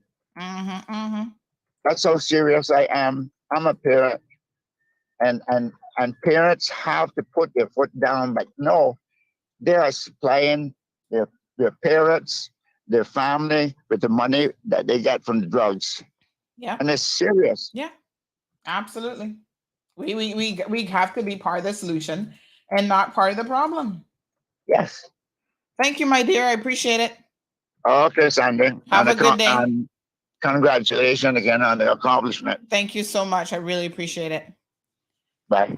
Bye-bye. 936-2626 is the telephone number, folks. Feel free to call in. What's your take on this? Come on now. Speak up, folks. How many of you have children? And your children might be in a little bit of on the bad side of things. What are you doing about it? Are you cloaking up your children? Are you reporting them to the police? What exactly are you doing, honey child? That is $1 million question, because as we continue to go through this life, we have to recognize that we have to be part of the solution and not the problem. And quite honestly, if it comes down to it, if you have to report your own children, then in my opinion, so be it. The entire community should be sending a very clear message to criminals that we are not going to engage with you on this level. We will not support you in any way, shape, or form. But here's the thing. You cannot pick and choose which criminal activity you're going to be supportive of, which ones you're going to turn a blind eye to, and which ones you're going to say, oh, now this has gone too far. So you can't be like, oh, no, an armed robbery has gone too far, but turn a blind eye when your kids are out there selling drugs. You understand what I'm saying? A crime is a crime is a crime. And you're teaching your children to not respect the law. You can't be playing numbers. Now, I know this is going to really hit a nerve with some of y'all. You can't be in church sitting down playing numbers on a Sunday and then call yourself a law-abiding citizen. You do like me, honey child. You get your behind on a flight. When you go to Miami, if you want to play the lotto, it's legal in that country. Buying these numbers here are not legal. And they're fueling the criminal underground in the Cayman Islands, whether you want to believe it or not. It's fueling people on work permits who don't have a legitimate job, but on the back end are selling numbers to make ends meet when they should even be here because they don't have a real job in this country. Good morning, caller. Hi, good morning. Hi, good morning, Sandy. Morning, honey. How are you? Hey, fine, thanks. Just calling in and agreeing with all that you're saying, and even the caller that was just there previously, because I also read a comment of one of your listeners this morning that mentioned or commented and said, that it's us that's harboring our own criminals. And we need to stop sitting down, beating up on the police and beating up on. We know that everybody has faults, including the police, the DBP, all of those. They do all, they have their flaws, but it's us harboring our own criminals. And when I think back of when I saw that picture of those videos this weekend of that armed robbery at Digicel in broad daylight, it actually took me back, and you can look it up. I can't remember what year it was, but I think it was probably 9 years ago, either January 2013 or January 2014, when Commissioner, what the hell his name is? Sorry, Beans, when it was one morning, he was out in town, meeting people by the cruise ship. We can go back and look at it. And you remember they had robbed that jewelry store out there by Hard Rock? Yes. I think it actually happened. Was it a holiday Monday that it happened? Yes, girl. I remember. Yes, and he rammed them with his car. Yes, exactly. And I remember, that week on Rooster, here we had everybody, because I can't remember how the story went, but at one point in time, I think the story had stated, that the person was under his car and that how he had the person pinned down and whatever. And we had Caymanians crying out about, oh my God, he was going to kill this person underneath his car. Yeah, he should have killed him. He should have went forward and backwards several times. Yeah. Because here you have criminals, broad daylight, destroying our reputation in our country. Yeah. And our lives. 10 Forget years, about the reputation. They're destroying our lives. Our and we lives. must feel sorry for them. Exactly. And here we are now, nearly 10 years later, and we're still going through it, and it's getting worse. And people need to now stand up and speak out, because back then in the days we were saying it, and now here we are on your show.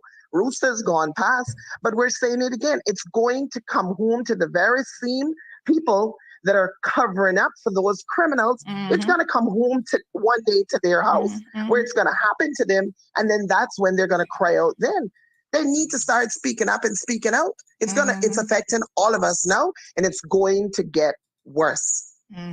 It makes me sick to my stomach. Yeah. So yeah, that's all I have to say about it. I appreciate it. Yes. I appreciate that so much. Thank you, caller. I want to be very clear. I mean, I get it. Human rights, blah, blah, blah, blah, blah. But listen to me. When you engage in criminal activity and criminal behavior, if you get shot down in the streets as part of your criminality, too bad. I'm not going to be shedding too many tears. Yeah, I get it. It's your son. It's your uncle. Shed a few tears when you bury them, but they shouldn't have been involved in that activity and they'd still be alive. And y'all need to send these messages out to your children loud and clear. Criminality doesn't get you anywhere in life. You see any criminals, enjoying a good life, they're always looking over their shoulder. Somebody's going to take them out, whether somebody in the streets or the police. Or you're going to end up in jail.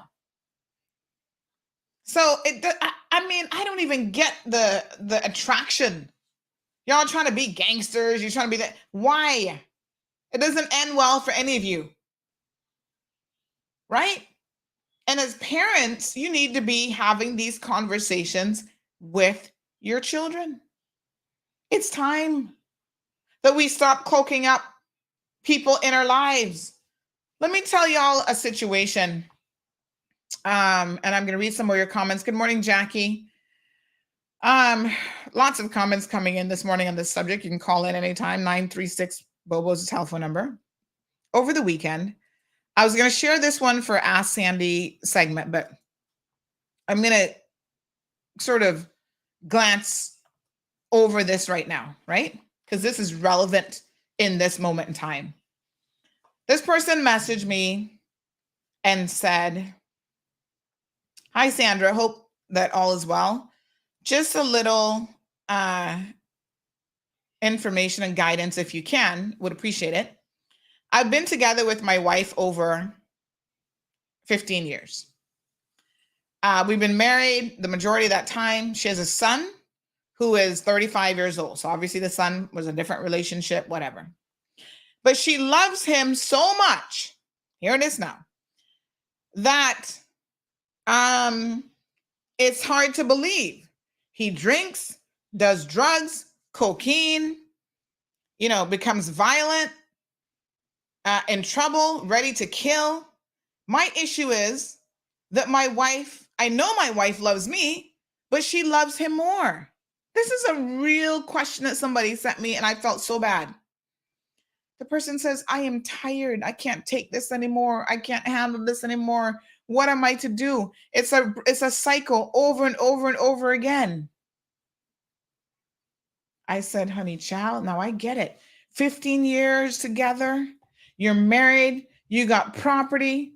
It's not an easy thing for me to tell you, sir, save your own life and get away from your wife and her son.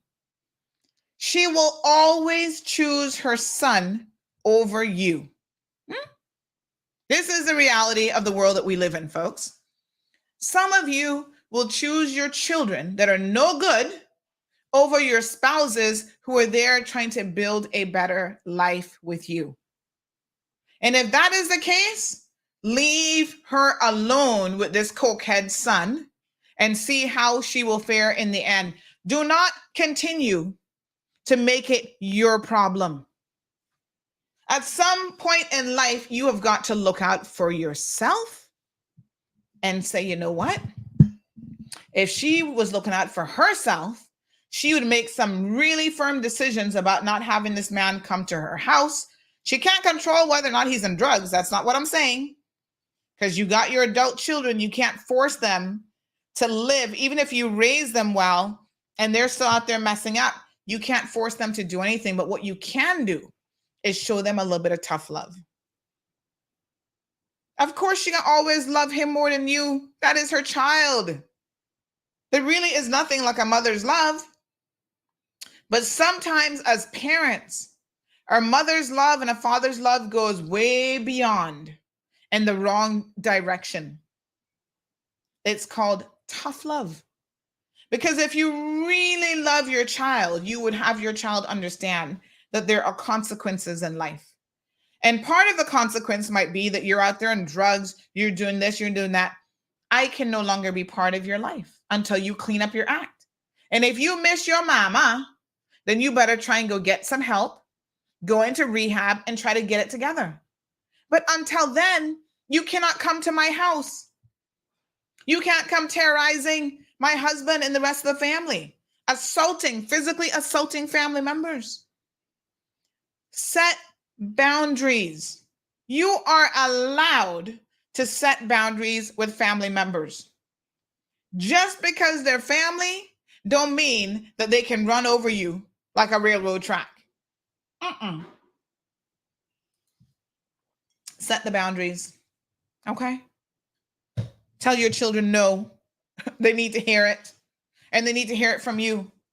And the sad thing is, I get the sense that this husband is a good man. So she's going to end up losing a good man because she is allowing her child who has a drug addiction problem to terrorize the husband and everybody else. No. Yeah. Make the child go to drug rehab and get their life together. Otherwise, there will be consequences. So sad. That was my advice. Go talk to a divorce lawyer, honey child. That is your best bet.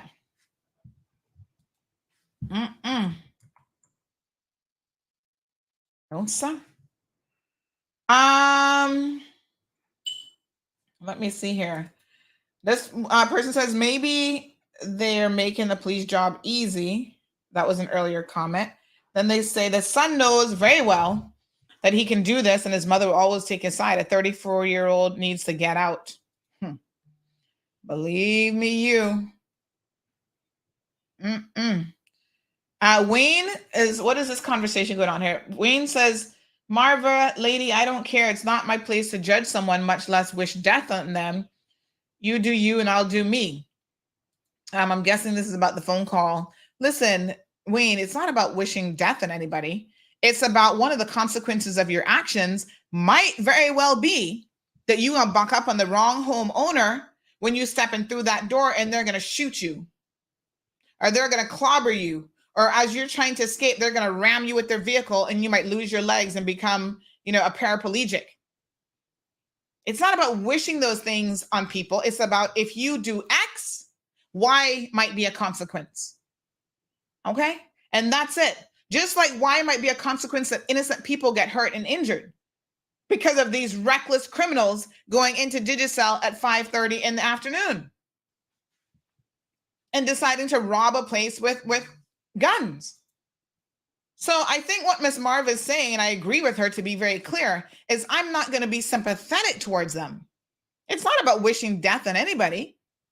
It's about if you engage in that action and you get caught, just like going to jail is also a consequence, I'm not going to feel sorry for you when you go to jail either. And if somebody decides to run you down with their car after you just armed robbed them, even if it was the police commissioner, good for him. I didn't feel sorry for that guy, none at all. And I'm all about, yes, let's have some human rights, but come on now. What about our rights to be safe and feel safe in our homes, in our businesses, cycling on the street, walking on the street? Are my right to that safety not more important than your right to rob a place? So we're not feeling sorry for them, Weem. Like you said, you do you, and the rest of us will do us. But they're not getting no sympathy from me. Johan, good morning. Johan says, Auntie Sandy, you know that there's no secrets in Cayman. Armed robberies will become commonplace because the RCIPS has not taken a zero tolerance approach to such heinous crimes. Criminality goes unchecked in Cayman because we're afraid to face the facts. We have raised our own criminals and imported criminals from abroad. Well, I can't argue with any of that, to be honest. We have our homegrown criminals, and there are those of us who every day are importing criminals. We're marrying criminals. We're then importing their criminal children into this country. And that's the God's honest truth. Johan also says that it's too easy to get a work permit, plus PR, plus status in Cayman. Alejandro says, wait until digital currency starts working. I want to know what money they're going to steal then. Thieves going to have to learn to use computers and be tech nerds. Oh, how the tables will turn. Well, I don't know, Alejandro, how quickly digital currency will be coming into fruition. Somebody sent me this video the other day. Let me see if I can quickly find it on my phone. This was the premier, their Prime Minister of Jamaica, who talked about their moving to a digital currency world. I thought it was interesting because he's telling everybody, get ready, Jamaica. Digital currency is coming. Hold on, let me find it. And I thought he must know something that I don't know about how quickly digital currency is going to come. This ain't happening overnight, y'all. I mean, I don't know what he knows, but it's definitely not happening overnight. Let me find this Prime Minister. Is this him? Oh, yes, here it is. Let me have y'all listen to this because I found this to be interesting, and I have a lot of questions about this. It takes a lot for a country to prepare for digital currency. Now, we see, Alejandro, that when you're a thief, and when you're a liar, you're a liar. And so these people who work in institutions, right in Jamaica, we've seen a huge number recently of thefts. Scotiabank had 2 sisters stealing. You had the other one stealing Usain Bolt's money at that, what was that one called? Investments, SSL. So listen, the common thieves that you see running into Digicel with a handgun are not the same thieves that are going to be robbing digitally. They're already there. Those thieves already exist. And they're already involved in their thievery, as we can see. 2 sisters in the same family. I mean, the chances of that happening is like, whoa, seriously? But here's the Prime Minister of Jamaica. Interesting comments. Have a listen to this about the advent and the advances of digital, the digital currency in the digital world. In the coming weeks, I'll be making certain announcements regarding the acceleration of Jamaica's intention to become a fully digital society.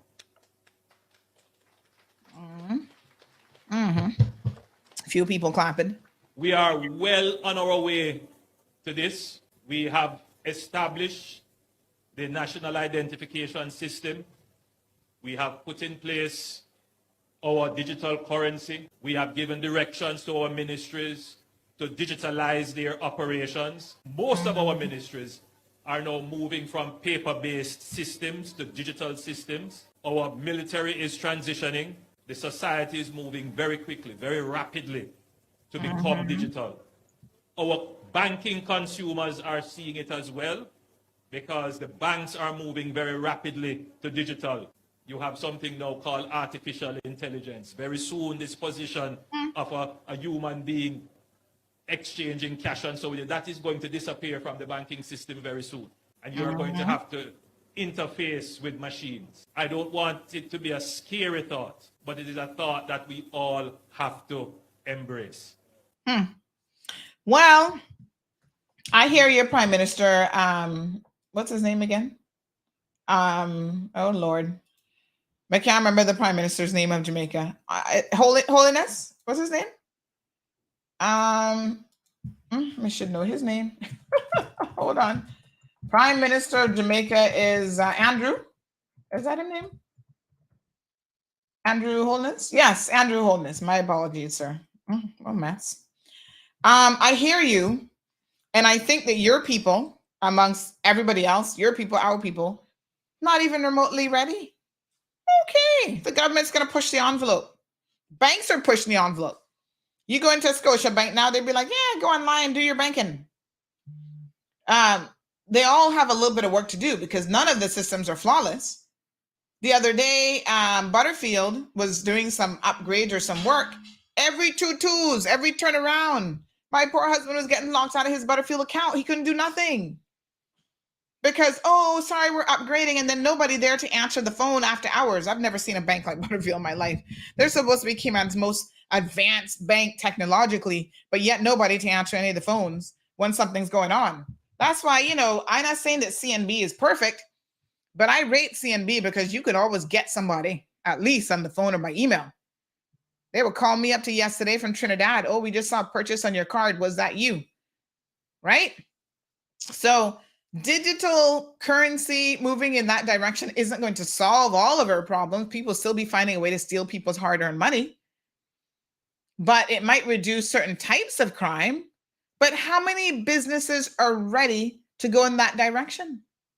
Look at all these cash businesses in Jamaica. Everybody still walking around with paper money, with cash. That's why they're hitting the brinks or whatever they call them, security trucks, because it's easy once they've spent the day collecting money to go to the source and get them for all the money that they've collected. Caller, good morning. Happy Monday. Yes, good morning. Yes, sir. Yes. Sandy, this is Barry, by the way. Hi, Barry. How you doing? How's your beautiful mama doing? Yeah, she's doing good. She's awesome. Yeah, she's approaching 91, and my goodness, what a blessing. Still looking a boyfriend, but oh, she's so beautiful. Thank you, honey. Yeah, she really made my day that day that I interviewed her on her last birthday. Yeah, and we appreciate that too. Yeah. So what's on your mind today? What is on my mind is this thing when it comes to the digital currency, because I guess it's no secret by now that everything boils down to control, and the government's knowing all your business and your movements. They're going to soon know what you had for breakfast. Mm-hmm. I guess they'll have to. So when I say government, I mean, I'm not excluding here, regardless of which government it is, but because I think some of the things we do here is not necessarily what we want to do. But I'm not a fan of the globalist criminals. But this all boils down to control and so they started about national IDs and all that, and that goes deep. Everybody knows that the digital currencies will be, when you're not in a line or agreement with certain people, that currency is just like your phone and your utility bills can be cut off now without even going to your homes. Yeah. Well, if you understand the digital currency, it's the same thing. I already see where certain credit card companies are already aligning themselves with a big globalist takeover. And, of course, if you get one or two real leaders of the world that fight against this, and you're called racist or whatever, once you fight against things that the leaders supposed to be doing to protect their country, it's called misinformation. And of course, most of the conspiracy or so-called misinformation these days is coming to fruition. So you got to question some of these people that used to do media 30 years ago, and you got to stand. You got to question where they stand. And going back to a few minutes ago, what you were saying about someone stealing or whatever, or the stealing problem we have. Yeah, you got to draw a thin line between human rights and it's human rights and the rest of society's rights. Yeah. All right, love. But maybe what they should do is they should go to California, because you can legally steal up to $900 a day now. It's perfectly okay. California, yeah. Yeah. Oh yeah. And if you're a store owner and try to stop them, you're going to be the one going to jail. So you know, from walking into the United States illegally now, it's okay. It's okay. We the fools buy a ticket, but you know, everybody now is entering the prisons, and including China, and you can walk right into to the U.S. and it's hunky dory. And if you get the right states such as New York and California, it's I mean you're in criminal heaven. Yeah, if you look at some YouTube now, you can see people just walking into liquor stores and luxury handbag stores and just walk up to the shelf and take one hand and rake it into the cart and walk right out. And the store manager, all he can do is, at most, is video it, but he dare not try to apprehend. So he'll be the victim. He'll be the criminal then. So they say crime don't pay, but it depends on where you go.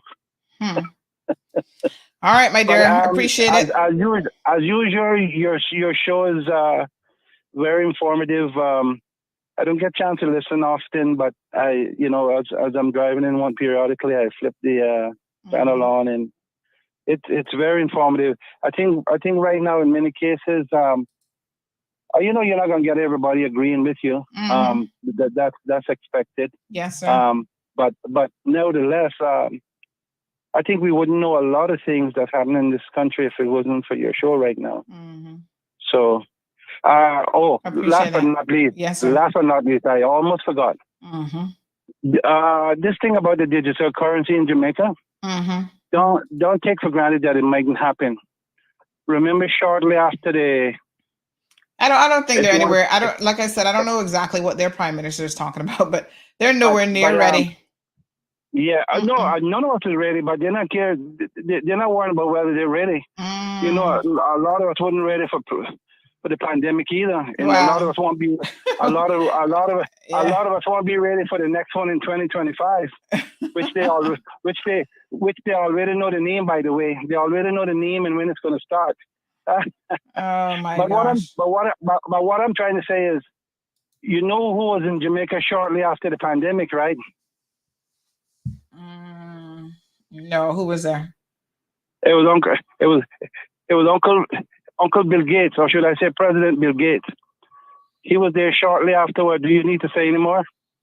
And of course, if you know about Uganda, I think it's Uganda, and their currency, your whatever it is, it's 44 of their currency to survive per day. Now, of course, they're giving you options, Andy. They're giving you options. But all of a sudden now, the digital currency is implemented. With that, you can do your transaction every day. You can get your 44, whatever it costs to live in each day. You can get that each day. But if you have a regular bank account, you can only get one withdrawal for the month of 1 day's survival money. But you have an option. Anyway. Leave me there. Yeah. All right, my dear. Okay. Good. Bye-bye. All right, folks. 936-2626 is the telephone number. Well, I don't know that they're anywhere near ready for. I mean, I guess what the prime minister is saying. Somebody said Marlon could divorce me because I don't even know who the prime minister of Jamaica is. Trust me, I don't think he cares one iota. However, I don't think that they're there. They're not close. But I guess planting the seed in people's minds is important. Yeah, okay. They got a lot of work to do. And some of you actually recognize this because I see someone just said, how on earth they can talk about, I think this is Blackberry. Hold on one second. She said, digital currency, and a lot of people don't even have passports. They're very ambitious. But then again, it's probably another way they plan to further oppress, restrain, and marginalize already disenfranchised and frustrated people. Well, I think Blackberry, to be fair, maybe he's just planting the seed, because any change, you need people to change. It doesn't happen overnight. It doesn't happen in years. It's going to take 25, 30, 40, 50 years. He'll be long gone as prime minister, and the people still not prepared and not ready for change. That's kind of how it works. Yeah. So I don't know. He's trying to get them mentally ready, because before, you listen, during COVID, people who stand in line every single week to send money off to Western Union had no clue what they were going to do. Oh, you need to open up the grocery stores. We need to do this, we need that. And I'm like, y'all do know you can send money online with Western Union, right? They actually have a fantastic online portal. Go use it. We sat here on this show, as you guys remember, March of 2020 was when this show started during the morning, because y'all had so many questions. I was like, let's get together every morning. And I was showing you how to set up your Western Union account, how to send money. It's actually cheaper sending it online than going and standing in a line for 30 minutes to send it overseas. The technology is there. Digital currency is here already. It's coming, whether you're ready. There's actually a new currency, the BRICS currency, that is making some big news. We're not going to get deep into this right now, but just as an FYI, this is something that's being paid attention to by all the big wigs in the world, because, the bigger countries, some of them on the fringes, Russia, China, whatever, they're contemplating creating their own currency that's going to rival the US dollar and the dollar's dominance. Stay tuned for that one, honey child. We'll talk about that another day. Let's take a quick commercial break.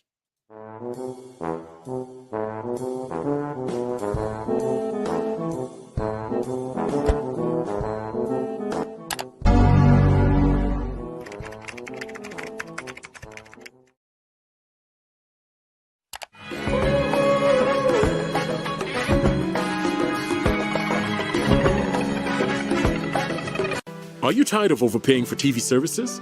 Can't figure out VPNs? Constantly missing your favorite TV shows? And no access to the good stuff on streaming services? The frustration is real, but it doesn't have to be. Contact Roque, Cayman Streaming Pros. We'll put you back in the driver's seat in front of your TV. Call, WhatsApp, or message Roque today on 926-1213. Roque is not a TV service provider. Terms and conditions apply.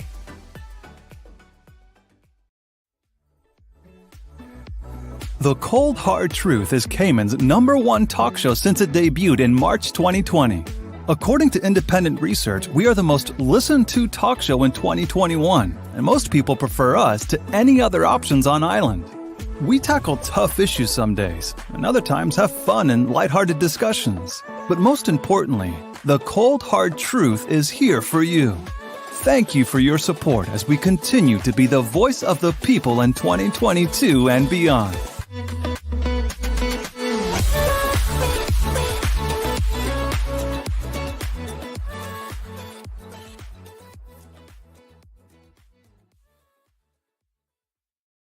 Welcome back. 936 Bobo is the telephone number.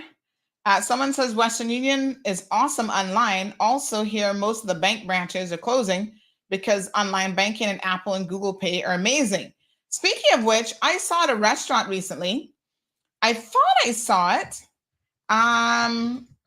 Someone went and tapped with their phone and paid. I'm like, I think that might be Butterfield trying to launch some kind of Google Pay or something. Come on, CNB. Don't be making Butterfield step up on y'all, because y'all know you're still the best bank in the Cayman Islands. Somebody else in the comment section said, oh God, Butterfield's online system never works and they've always got problems. And all right, listen, do you guys know a young man by the name of Bryce Campbell? He looks fairly young. He was born in does it say date of birth? No? That's not on the driver's license anymore? Oh, since when did they start taking that off the driver's license? Anyway, Bryce Campbell, your driver's license and credit card have been found. So anybody knows Bryce, Bryce, Jaden Campbell, lives in West Bay, have him reach out. We got his card. Okay, honey child, an honest person found your driver's license and your card, and they'd like to return it to you. Beautiful. So someone just messaged me, says, "Morning, Sandra, please address Wayne Sicard's comment. Very disrespectful, telling Everton to go back to his mother front. He's a part of our problem in these islands." Wayne, what on earth am I reading about you this morning? I didn't see the comment because we must have about 300-400 comments, so I can't read every single one.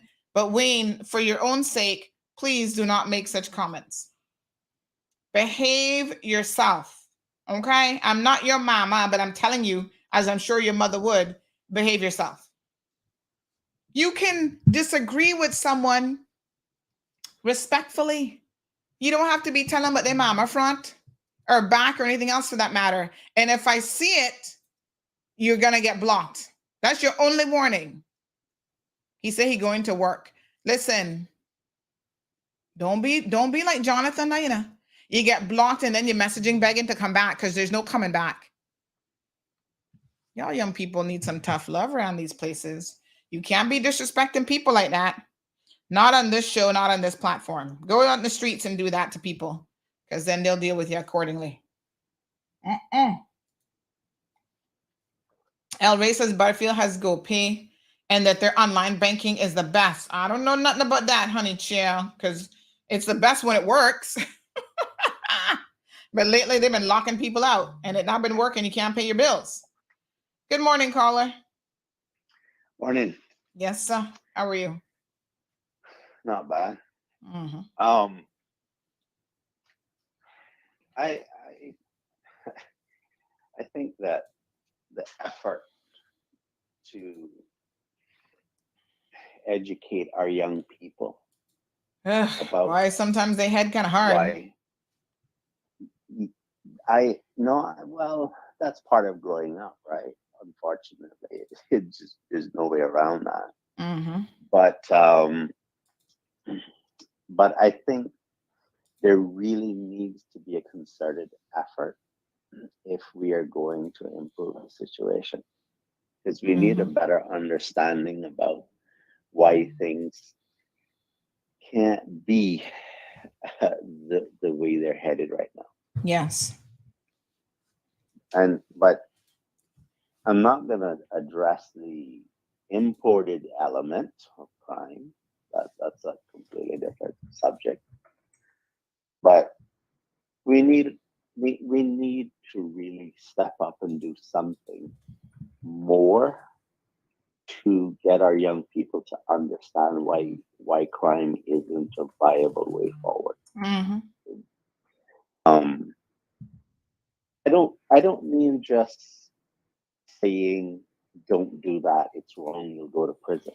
Yeah. I mean really sit down and explain to our young people in intricate detail how life actually works and why it works, why it needs to work that way, and why crime can't be tolerated and so forth. Mm-hmm. So that they can appreciate why. Like if you were to say to a young person, I'm going to steal your cell phone from you, what do you think their response would be? Right? That's like one of the most precious things to a young person that they possess. Well, the same feeling that they feel, for some reason, they think, well, the other person would be okay with them taking all of the money that they've worked for in their business. And that I know to a person who intends on doing criminal activity, that unfairness doesn't matter too much. Try to have a discussion with someone who's already intellectually down that road is much harder than engaging a person before they become hardened and callous in that way. And so maybe we need to have the discussion at a younger age and be a little more little more could have it contain a lot more explanation as to why. Because if they get out in the street, I can assure you that it's not going to continue the way that it is right now. I heard you make reference to the Boeing situation and how you were ready to, protest any action that would have been taken against them. I happen to have been taking pictures of crime scenes at the time that occurred. And I was told by a person who has the money to do what he said to me. Said if they prosecute him acting in self-defense against a criminal, that I will finance the revolution. He said, go and tell them that I said that. And at the time I went on Radio Cayman and I told them what the person said. It's really important to understand that what we're talking about when you're talking about risking a person's life, we're talking about the right to life.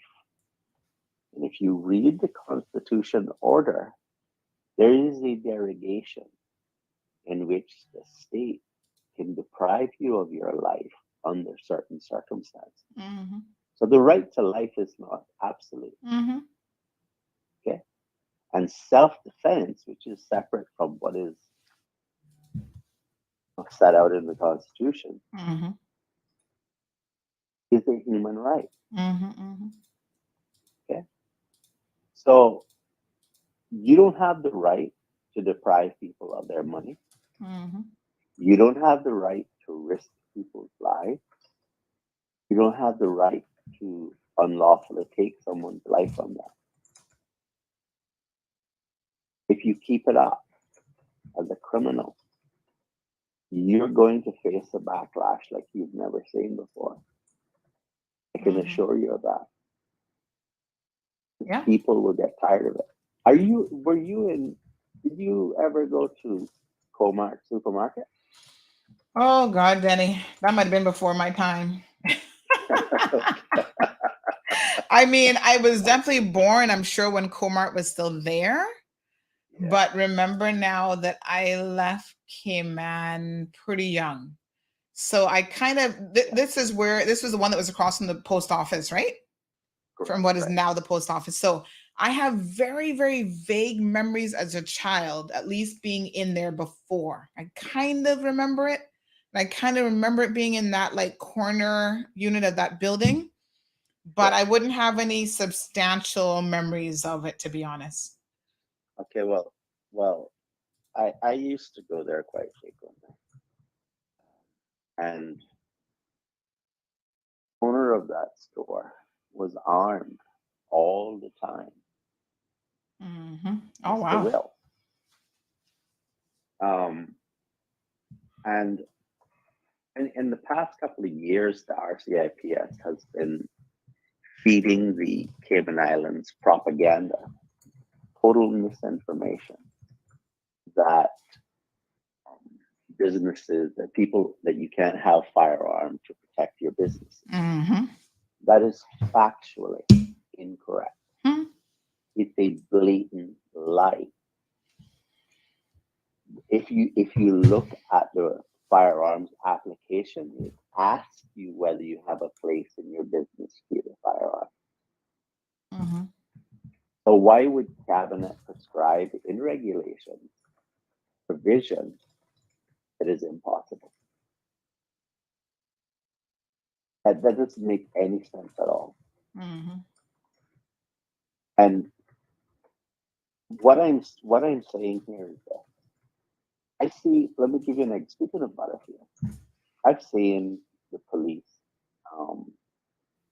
escorting the van that delivers The armory truck, yeah. Right. Fully armed. That's not the purpose of the RCIP. Mm-hmm.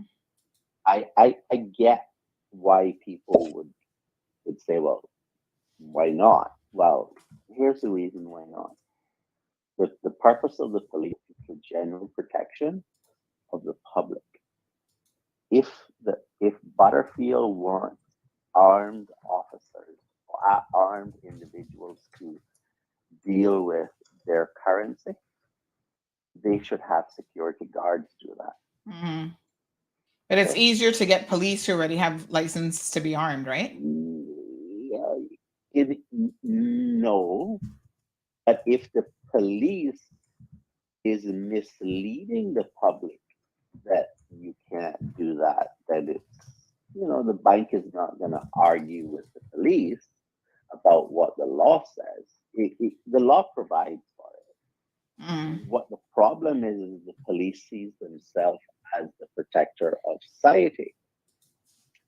And on one level, that's true.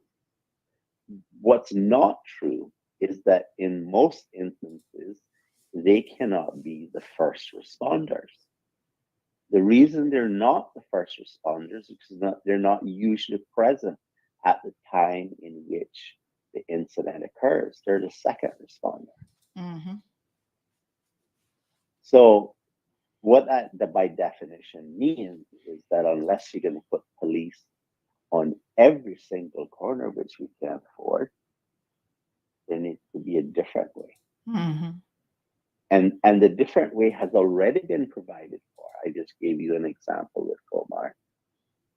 It's been in the law forever. The right of self-defense has always been there. Always. So okay, leave me there. One last thing. The better way for us to do this is for us to have serious conversation with our young people to understand why crime doesn't pay. If you choose to go down the road not listening to that advice, then I believe in taxing the business of crime. I mean, when I say tax it, I mean even tax it to death. That's how I feel about it. All right. Thank you very much. Appreciate it. All right, folks. 936 Bobo is the telephone number. We got about an hour left in the program. We're going to change gears a little bit. So Saturday morning, still criminals and what we talk about. Saturday morning, I woke up to urgent call from one of the local rental companies saying, oh my God, we really need your help this morning. Our car has gone missing. And we know that anybody trying to find anything in the Cayman Islands, you go to CMR. I was like, okay. Your car gone missing. Yes. A tourist visitor renting the car. And they say they woke up in the morning, the car's gone from the parking lot. I was like, what? The car is gone?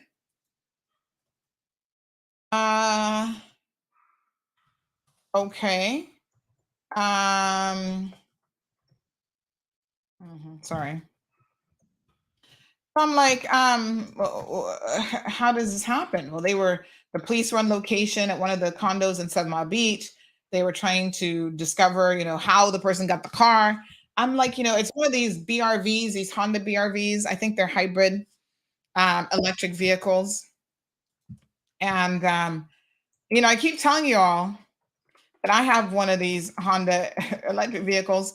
And when they are in electric mode, they're so quiet that I walk away from the car and leave the car running. I've done it one time up to 3 hours. I was at Cayman Bay. Walking back to the car, I'm looking like, what person left their light on? And then I realized it was me. And I had left the car running for 3 hours while I went to a screening event. I was like, oh my God. It's just so quiet. 2 days ago at home, I came home, ran inside, unpacked everything. The car was left running. I saw after, because the lights come on automatically after a certain time or whatever. And I'm like, who? Oh, I said, oh, Marlon's home. When I go outside, Marlon wasn't home. That was me, left the car running. So I kind of wondered if originally maybe this person left the car running, but that's not what happened. Caller, good morning. Yeah, morning, son. Hey. So, what do you think about those electrical cars? You think they make any sense? I mean, I still don't believe that they're any much better than the gasoline cars. Well, that's not really where we're going. We're not going down that rabbit hole, but no.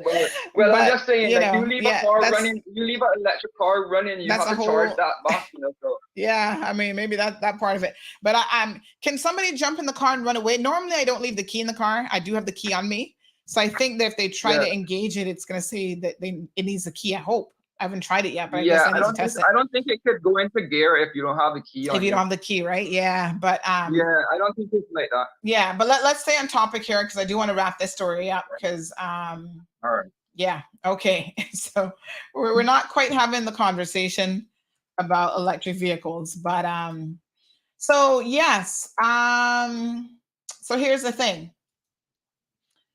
This person said the car's gone missing. I said, wow, this is kind of next level crazy. If you ask me, who takes a car, brand new 2023 vehicle?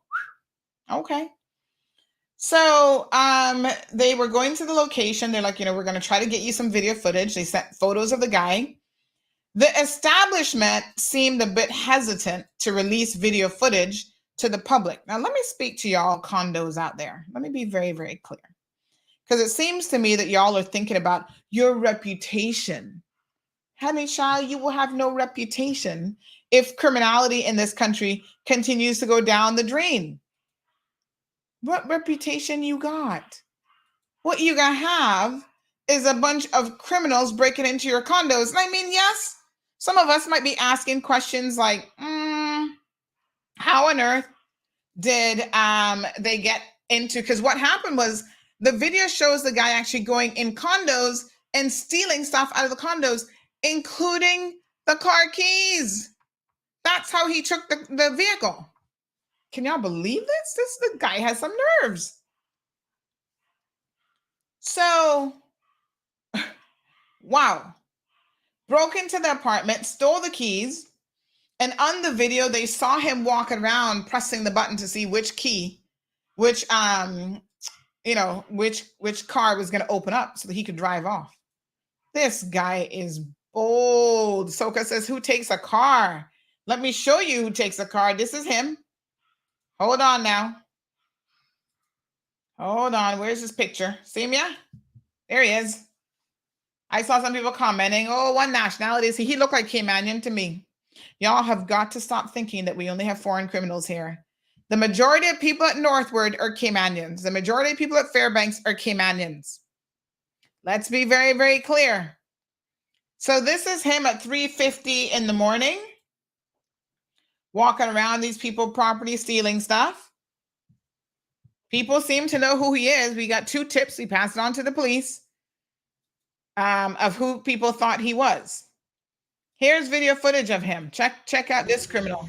No, we don't really know what you see? Walking the said car, opening the car, getting into the brand new 2023 Honda BRV. Yes, honey child. And taking off. Unbelievable. I wonder if he put on his seatbelt. He took the time to turn on the lights and everything. Wow, dude. Well, they've been looking for him. The police don't find him though, because he's not too bright. Thank God, at least they got decent cameras at the condo, because those are some pretty good pictures and video of him.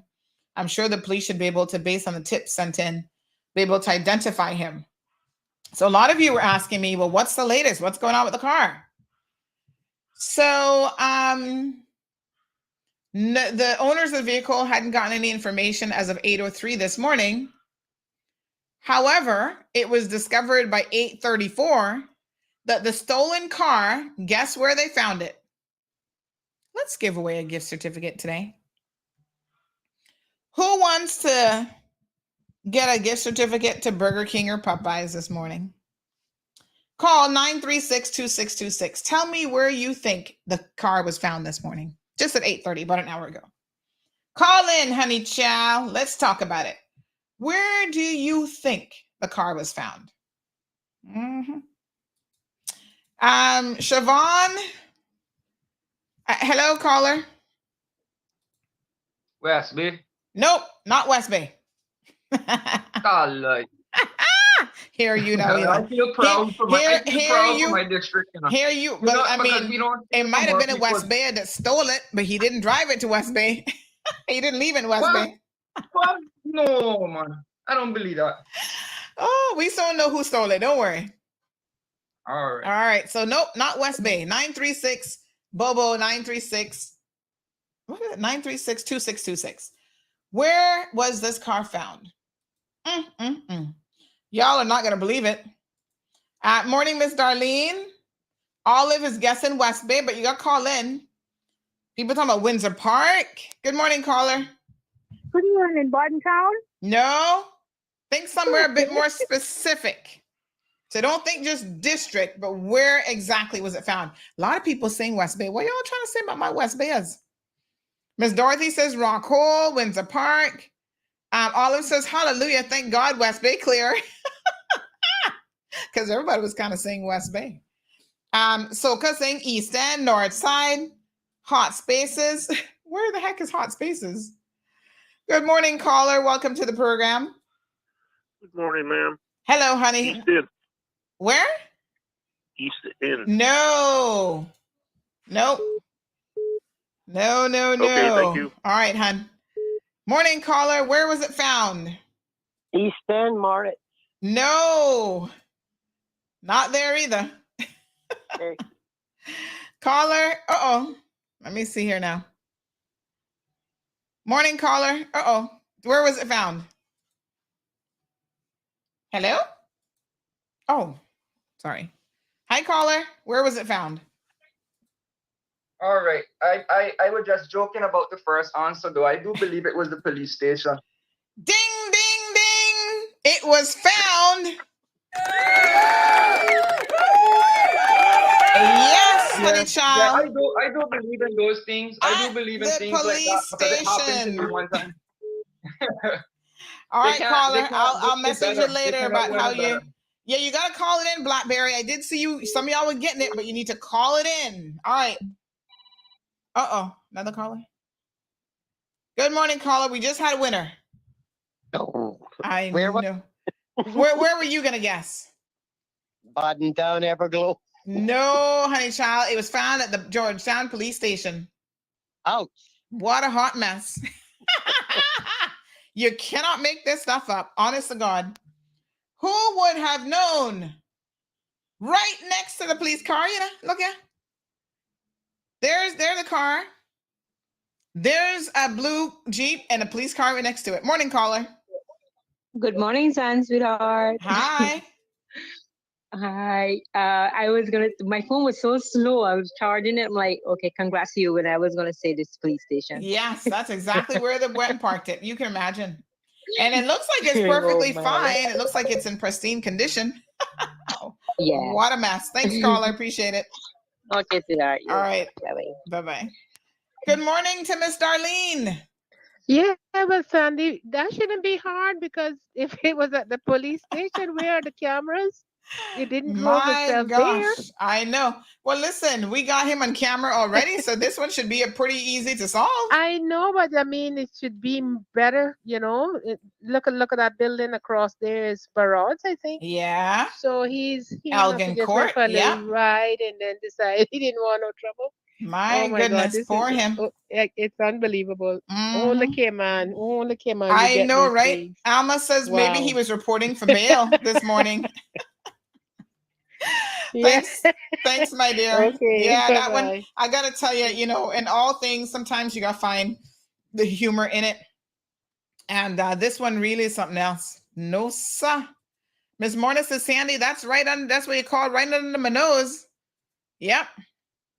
At the police station, Chloe says, man say, take that. He's so courteous. He's a courteous theft. He can return it to the police station. Everton says, I think that guy was just having fun, but he's going to jail. Oh, he definitely going to go. Child, he might as well just walk in and turn himself in. If you're going to go as far as dropping the car off at the police station, you should have just walked in and said, here I am. I'm all over CMR. Y'all already know my name. It's only a matter of time before you find me. Let me just turn myself in, honey, jail. What a hot mess. Oh my gosh. Seriously. We don't make up the stories. We only tell you what's going on. Wow. Woo. You know, criminals, a lot of times they're not really the smartest, you know. That's why they're resorting to this kind of foolishness, because they think it's like a no-brainer to go in and rob somebody, break into people's homes, whatever. All right, visitors, a lot of y'all listen to the program. Let me tell you now, we no longer live in the Cayman Islands where you can leave your doors unlocked.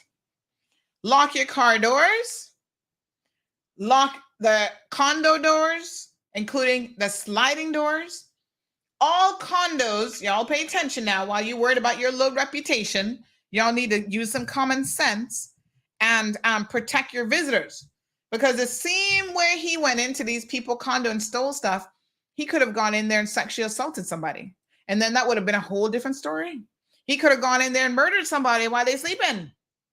And then we would have a murder in our hands. So don't take these things lightly, you know. We laughing about he's so bright that he can leave it at a police station. But don't underestimate people, because sometimes they're on drugs or they're just crazy and they're murderous and they're looking for an opportunity. Do not give them an opportunity. Caller, good morning.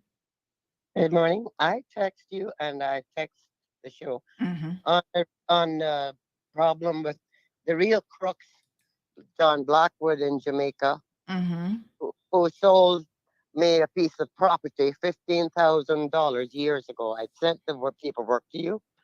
John Blackwood is a crook. I've been trying to get my money back, and he's refusing to even answer his phone now. He sent me, I told him I would let him pay it back on terms. The man does he live in Cayman? Who's John Blackwood?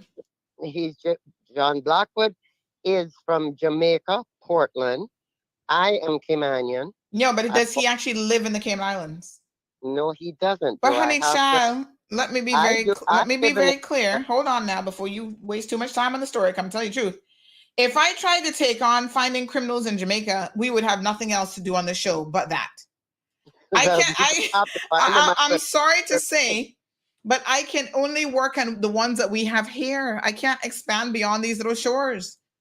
Okay. I would be so busy with, I don't even know if that's his real name, because I sound like a fake name. But no, that's not a fake name. That's his real name? Work from him. Well, honey, child, you're going to have to find somebody in Jamaica. Message Andre, Papsito Stevens. See if Andre can't help you flush him out, because he has a humongous following there in Jamaica. He's not going to care what we send in Cayman, because he's not here, you see? Okay. Yes, honey. That's the way to do it. Thank you very much. Oh, you're most welcome. Not a problem. Have a good day. Okay, there, you too. Yes, honey child, only so much I can do. I can't solve crime in Jamaica. That would be a full-time job and then some. So you all need to rely upon the people over there to help you out. Cooks are a dime a dozen over there. Over here, they're a dime a quarter. A dime a dozen. A dime a quarter. Which is worse? A dime a dozen versus a dime a quarter. Let me think about this now. Anybody good at math? I think I got it mixed up. Which one is worse? I say a dime a dozen or dime a quarter. Whichever one is worse, that's the one you apply to Jamaica. The one that is a little bit better is Cayman, but we getting there. We got to talk about some of these scammers, in a second. A dime a dozen is worse than a dime a quarter. Y'all can see why I use things like QuickBooks, honey child, to do the math for me. All right. So listen. Soka says, what a hot mess, Jamaica. No, sir. Nope. I can't. Listen, somebody called me the other day. Oh, we want to come on your show. We got to talk about these, what do people call in Jamaica? These, some indigenous people. I don't know what they call. And we want to come on your show and talk about it because somebody trying to steal their land and this, not. I was like, what? Well, what does that have to do with Cayman? I mean, we got a lot of Jamaicans here, but your fight is in Jamaica. What are the people called again? I can't even remember. Some people. And I'm like, why are you reaching out to us? Go, you have enough bloggers in Jamaica that can. The Maroons. Thank you, Miss Darley. I don't even know what the heck they're called. The Maroons. Yes. I'm like, I don't even know anything about this issue. Why do you think people in Cayman care about this? Not even the Jamaicans in Cayman care about this. So I'm like, no, you certain things you gotta keep in your homeland and deal with it there. Anyway, I'm not getting into no business with no Maroons. I mean, I know who they is. I don't know nothing about them. Stay over there. Yeah, so just that sounds like a hot mess. I can't help you with everything under the sun. But you know what? I'm gonna be honest with you when I can't help you. Yes, the Maroons. Man, I know nothing about them people. We trying to preserve our indigenous Caymanians over here, so we got our own fight on our hands. So I can't help you with your Maroon situation. So a dime a dozen or a quarter a dozen. The former is worse. Okay, so it's a dime a dozen in Jamaica and a quarter a dozen in Cayman. That's what I want to say. Anywho, let's move on. Okay, so listen, good news. Yes, somebody just messaged and said, congrats, lady, about the tower ranking. All right, let's talk about it. So for some 15 years now, Tower Marketing has been doing these annual reports. And, let me finish up about the car. Little bit of damage on the back left gate and side panel. But they're lucky. The guy even left the key in the car. And you know how expensive those are to replace for those push button vehicles. So at least he was courteous enough to lose the key. They'll find him in short order. He'll be going to jail for vehicular theft and whatever else he stole at the condo. He'll be going to jail for breaking and entering and all this kind of stuff. I was going to say condos. Those sliding glass doors are some of the worst things in the world when it comes to your safety. Most of you have them for design purposes, right? People can open them and walk out to the beach, walk out. Oh yeah, great beach access. You better learn the tools that you can purchase on Amazon on the cheap to put in there so they don't slide open and open up too easily. Take my advice for it before something else serious happens. This was just a car theft. Something else can go down. Sort yourself out. You worried about your reputation? Be worried about the safety of your patrons more than your reputation. And make sure that they understand and they know what they need to do themselves to be safe. How many of y'all walk into your house and the first thing you do is drop the keys right by the car door? You make it so easy for criminals, they don't even have to go far. We all do it. Y'all better start putting the keys somewhere else, honey child. You put them on a hook right by the front door. All this criminal got to do is open the door and he got the keys and the car. He got off to rob the Digicel store with your car or commit some other crime. All right, let's move on. So big shout out, first of all. We're going to give ourselves a little pat on the back this morning. Woo, where's my applause button? Yay! All right. So CMR is in the Cold Hard Truth, #1 talk show in the Cayman Islands. I mean, we've known this from day one. Let's recap a little bit about how we got here. First of all, Tower Marketing has been doing this Tower Marketing consumer consumption report for a number of years. I've been aware of it even before we were on the list. People be like, oh, Sandy, you're not even on the list, but everybody's mentioning CMR, as the #1 news source and blah, blah, blah, years ago. I was like, what a mess. You don't look for validation when you do something like CMR. You really don't look for validation from people, right? You just do you and you do what you got to do. Because y'all know we came out on this platform with all guns, figuratively speaking, blazing all over the place. And some of y'all didn't like it. We had our teething problems, our growing pains. We were not perfect. We did things differently, a little rough around the edges. And some of y'all are so prim and proper. Oh my God, not Cayman Mall Road. We can't take it. It's too much. Well, here we are coming up next month into our 6th anniversary, and my goodness, how times have changed. Times haven't really changed, but perception of the public has changed. And you know what is so shocking and so amazing? We haven't really done much differently. We do verify now. I mean, mind you, now some sources we know who we can trust, and who we can't trust. So yes, we've tightened things up a little bit, but a lot of the core elements of CMR is still what they are. We still call people jackasses of the day. We're still holding people accountable. We still calling out the government when they need to be called out. We still telling y'all the sauce and mix up that they're in, and it is what it is. Morning, caller. Good morning. Hello, darling. How are you? I'm good. How are you? As you can hear, I'm on the downside. Yeah, that cold just getting the worst of you, man. Jeez, some beast. Yes. I think I need some of that bush tea. Yeah. That's for sure. And take some zinc. That's the one you need. Actually, no one would believe this. This is not as a result of the lack of anything. You know, I'm just one of those unfortunate people that when these ugly things come around, they fall in love with me. Yes. If it was something good in their mind, you would have taken its leave a long time ago. But anyway, I was sharing with you in your audience this morning. I can call her name because she's still very much alive. There was this woman who, during the time of her marriage, of course, her husband was always cheating on her. And she was such a lovely lady. And when they saw her, we were speaking, and I don't remember what it was that had happened in her family, whatever. And I said to her, "Oh, I think he'd finally divorced her now and is going on to marry someone else." And I think the rumor was that she had found someone as well. So, they're congratulating her. And she said, "No, my darling." She said, if I was to find somebody now to love me and treat me good, she said, "I would take hold and die." Oh my gosh. In other words, that's how unfortunate life she's been. So yes. Okay, so maybe some didn't catch the joke. Yeah. No, I got you. Okay, so maybe you can break it down in your wonderful. Sorry. Yes, my dear. I wanted to go back to something that you said, and it is really just for the not trying to change your mind in any way. You've already said you're not getting involved, and that is a wise thing to do. However, I think you should also look at it from the point of whomever came to you that just coming on your show, in other words, because it would put it out there.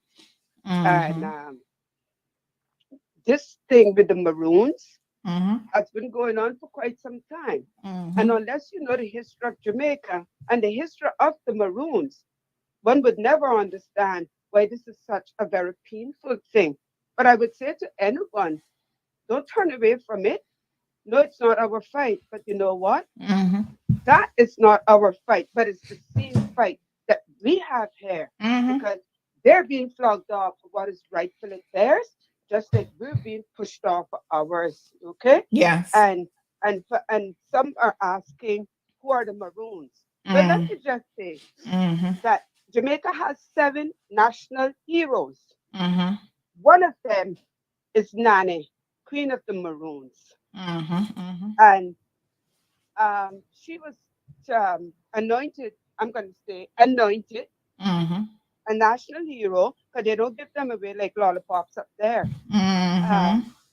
Because of her leading a female army of Maroons that helped to fight for Jamaica, to free them.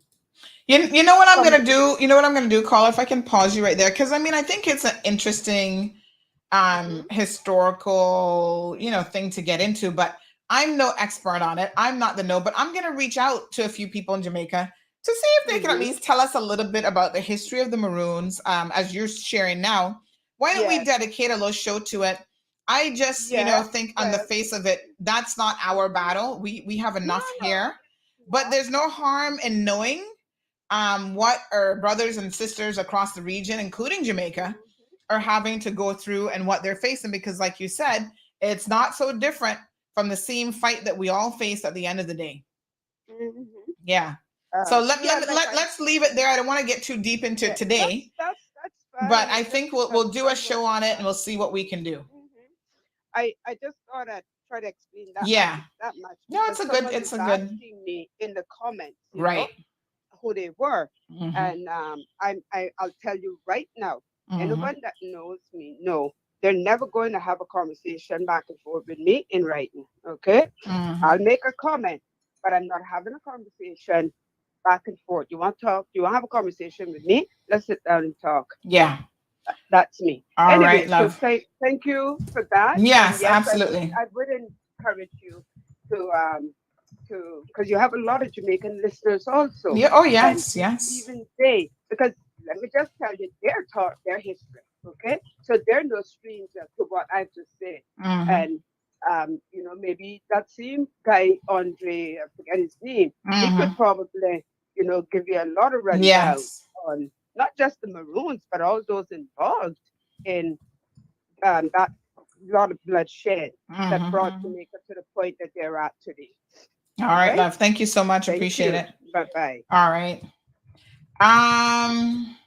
Mhm. Okay. Yes. All right. Not a bad conversation. We'll see. I do have to put a limit on kind of how far we can go with helping people because we do have so many in need here, right?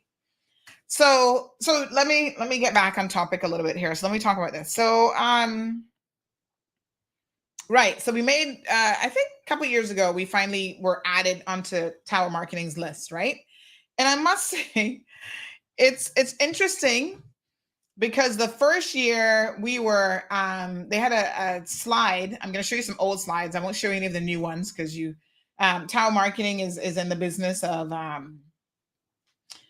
doing what they do, and you've got to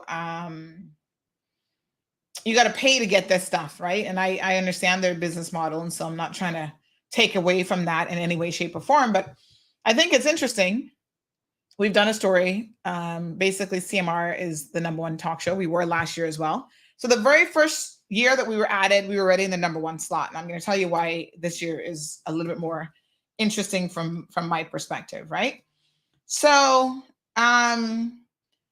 it's a consumer survey. So they ask a lot of questions. So they take a sample size across the population. They get people's phone numbers and they call them and ask them questions. Everything from what they read, what they use their phones for. There are a total of, let me see if I can tell you how many questions. It's quite a few. The report this year is 115 pages. So it covers everything from travel, internet and media, core insights, the demographics, so who did they talk to, shopping, COVID-19. And so they tell you about the background and methodology of the research, the significance testing.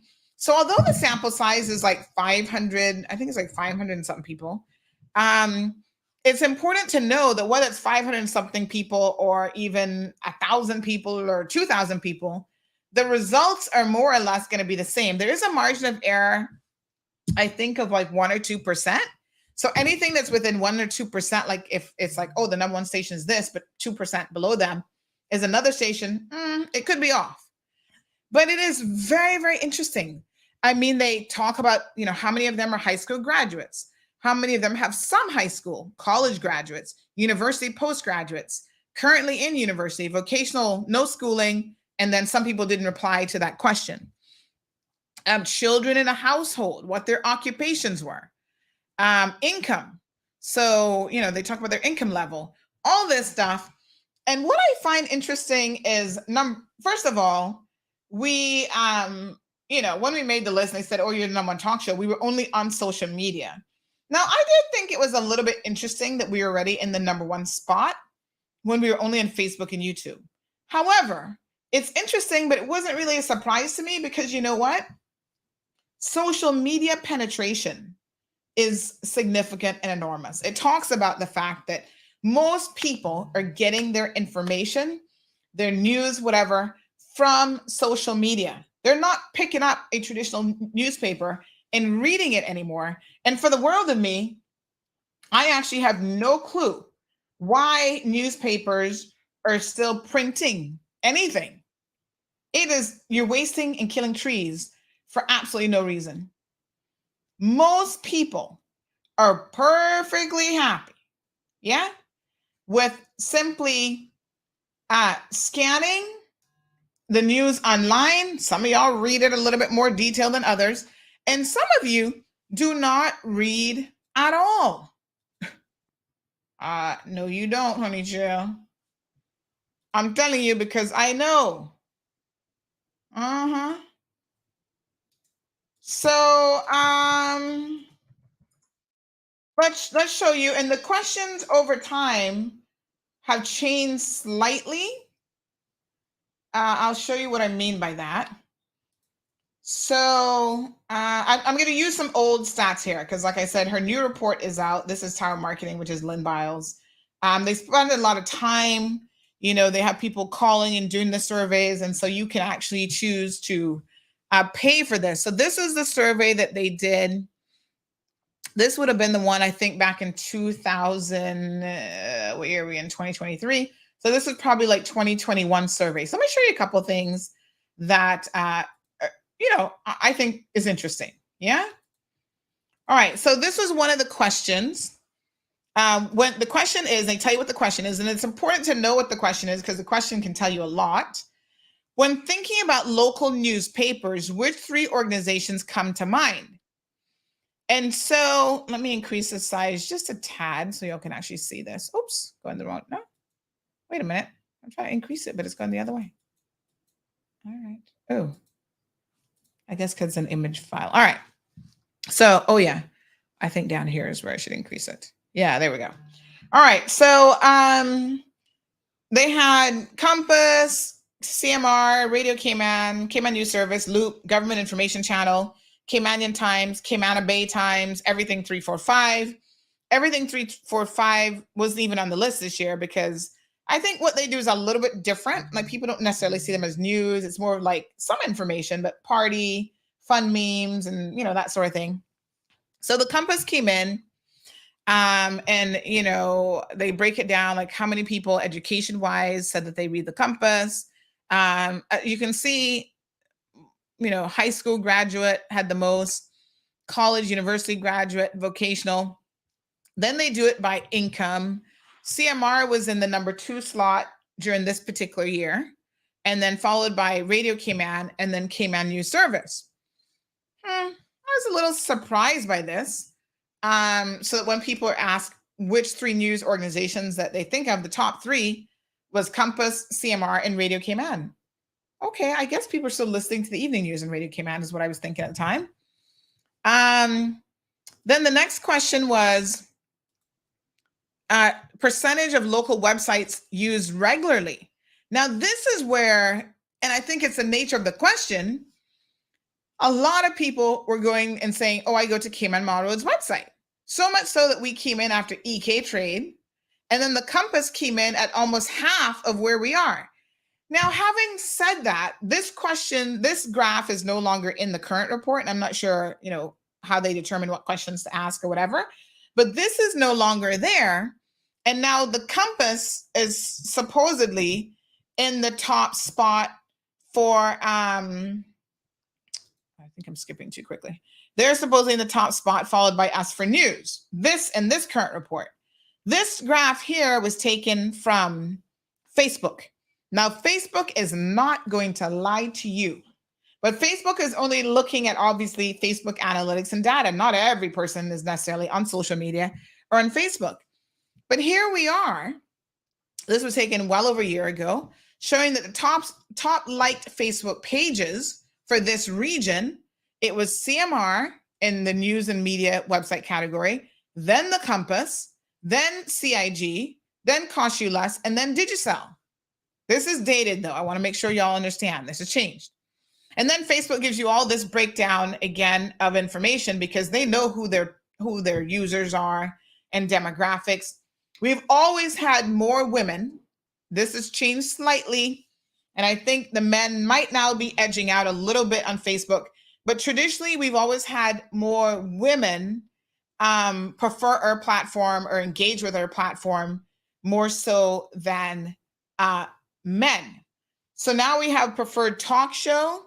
So CMR was in the number 1 spot. Then For the Record, then Talk Today, Crosstalk, Straight Talk. That's when they were still around. Rejma, poor thing. She's always at the bottom. She's always in the bottom 2 or 3. I don't know who the heck Tim in the Morning is, but he's not even on the list now. So what happened? This was the previous year. Last year we had, I'm going to just pull up the story that you'll find on our website. So last year we were like at 35% of the talk show, like 35% said, yeah, I prefer. Because the question is, which talk show do you prefer? Not which talk show you listen to, but what is your preferred talk show? CMR came in at number 1 at 32%. For the Record came in at number 2 at 27%, and then Talk Today at 21%, and then everybody else kind of fell below that. What is crazy to me is within a year, now I believe she does these surveys, Tower Marketing does these surveys in December each year. And so it's from like January up to, I guess, up to the point that they call you. They're asking you for that year. So we're looking at results in 2023 that are for 2022. Yeah. So from the previous year's numbers to 2021 versus 2022, we went from 32% to now, December of this year, 63% of people saying that we are their preferred talk show. That kind of blew my mind a little bit. I got to be honest with you. So 63% of those surveyed, and they break it down by who's Cayman, and mostly Cayman women, which is again is interesting. So this year it was 53% Cayman, 36% Jamaican, 8% other, 42% of those are registered voters, and 58% are non-registered voters, which I thought was a little interesting. So, then they break it down by profession, all that kind of stuff. It is very, very interesting. Cayman, Compass, and CMR are the preferred local news sources. They still put the Compass in one spot.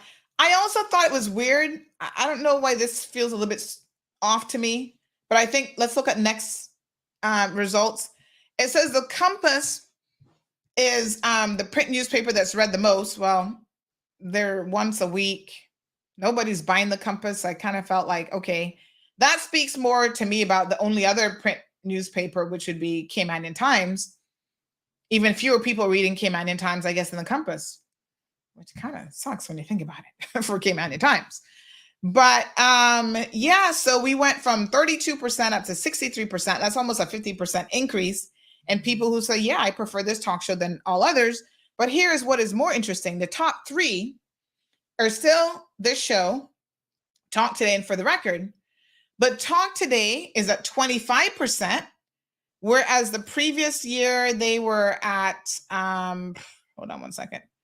The previous year they were at 21%. So not much has changed. They gained a few percentage points, Talk Today.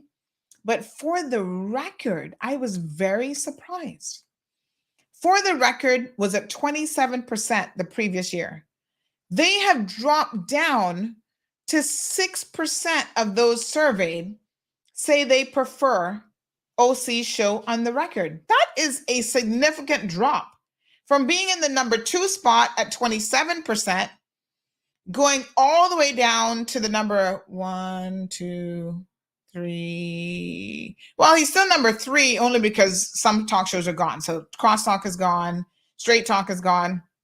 But I was really surprised at such a significant drop. And I wonder, does anybody at Radio Cayman even care? Do they look at these reports and make any management decisions based on this sort of thing? Not really. Government doesn't care because government has money to spend and they're going to spend your money, our money, whether it makes sense or not. It's like CIG TV. How many of y'all are watching CIG TV? The numbers don't lie. Y'all are not watching CIG TV.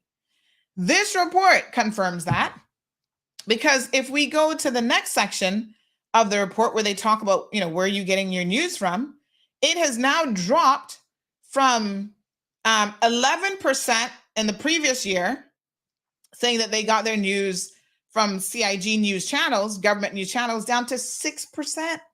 They've lost almost 50% as well, which to me is shocking. So my question is this: from a business perspective and even a civil servant perspective, how much money are we spending with the government news services, CIG TV, knowing that the people are not even using it? The question is there. I don't know where the answer is, but the question is there. You see, this is, I look at, now I'm not good with numbers, like I'm not gonna be doing any figures or whatever, but if you give me the numbers, I'm gonna pick it apart and ask the questions based on the data set that you provided me. Yeah. So I'm thinking, how much money do we spend on CIG TV? Because they have a lot of equipment, right? And mind you, it's a very, very valuable service. I'm not saying that it needs to disappear. I'm saying maybe we need to take a good hard look at making some changes, because they're the ones who go to all of the, marching band stuff. And they're the ones, when you see that video, even when we share it, that's coming from them. They are the source of that. So I think that they have the equipment already in place, and they have the expertise, the technical expertise behind the camera to produce high quality streaming events. And that's good. But in terms of a distribution source, distributing it to you guys, based on the numbers, they're not getting the job done. Not at all. And so maybe they should really think about partnering with some other people who have more of a following and more of an audience. Just a suggestion, take it or leave it. So I find this very, very interesting. And I do want to know how much money we're actually spending on CIG TV and other government news channels. Yeah. And then Cayman Times, they're kind of hanging on by a thread. So this section then, they tell you everything about what people are using in terms of devices. This is really a good report. If you are a business, contact Tower Marketing. I'm going to give them a shameless plug. Contact Tower Marketing, because one of the questions that people always, even when I talk to them, where do I spend my money? I've got a budget for marketing and advertising. Where am I going to spend my money? I can tell you guys I'm number one till I'm blue in the face, and you don't have to believe me. This is what I like about this report. It does give, even if you don't agree with everything in it, you might say, I don't know how accurate those numbers are. Well, they're a year behind, basically, when you think about how they're doing their numbers. Not really a year, but you know what I'm saying? They're doing the previous year's worth of whatever. It still gives you some idea. What are people using? What's the preferred method of communication? WhatsApp knocks everybody out. You guys are communicating by WhatsApp. I know that. That makes sense to me. Not so much email, not so much text messaging, not so much Facebook Messenger. Everybody's on WhatsApp. That's why we have a WhatsApp news group. So you want to know what's happening as it's happening? Message and join the WhatsApp news group, because we're telling you real time. Oh, an ambulance, and this doesn't always make even the Facebook page, ambulance just running past us on Crew Road. 2 fire trucks on Friday. They're running through the little cones in a rush to get somewhere. I'm like, ooh, something burning down. Something's hot. And you get those real-time reports, so you even know if you need to get off the road, you need to avoid traffic, you need to, you get it in real time. So I understand, and I am like totally like, yep, WhatsApp is where it's at. Local applications that are used. Social media penetration. What are they using social media for? How many are using Facebook versus Instagram versus TikTok versus, and then you can see trends over time as well, because the TikTok penetration 2, 3, 4, 5 years ago, wasn't what it is, or isn't what it is now. It is increasing. And so even as a business, you have to make decisions like, do I need a Facebook page? Do I need a website? Do I need this? If you're designing a website and spending thousands of dollars on a website that nobody's going to, nobody's reading your website, why are you wasting money in that? So these types of reports are incredibly useful, folks, for you to be able to look at information, and from those the information that's provided, make some good, sensible decisions about what it is that you're going to be and where you're going to spend your money, right? So do you want to spend money with the Compass who still prints a newspaper? If they tell you that, 50% or more of the people that they surveyed don't even read a physical newspaper anymore, does that make sense to you? Are you going to advertise in Cayman Times when their penetration is like, I don't even know where they're at in the newspaper list. Let me see if I can look quickly. But, they're all the way down at the bottom. Does that make sense for you to be spending money there? And listen, if it's $100, it's $100. If it's $1 million, it's $1 million. Money is money, right? Every bit that you can direct in the right direction and you can save, the better off you're going to be. Because you're trying to get customers in the door. Government channels down to 6%. Cayman Bay Times. Nobody really advertises in that though. That's just Cayman. That's just DART organization providing information, but they're at like 0.2%. The question here was, when thinking about sourcing local news, what 3 organizations come to mind? Well, Cayman Bay Times is just about what's happening in Cayman Bay, so I can see why that's not going to really come to anybody's mind. Government news channels at 6%. Caymanian Times and Radio Cayman neck and neck. Cayman News Service, I was surprised that Cayman News Service was edged out a little bit by Loop, but it's only 1%. So if you got a 1% plus or margin of error, they could still be in the number 3 spot. But I think what it shows in terms of a trend is that Loop is gaining traction when you look at the previous year's survey.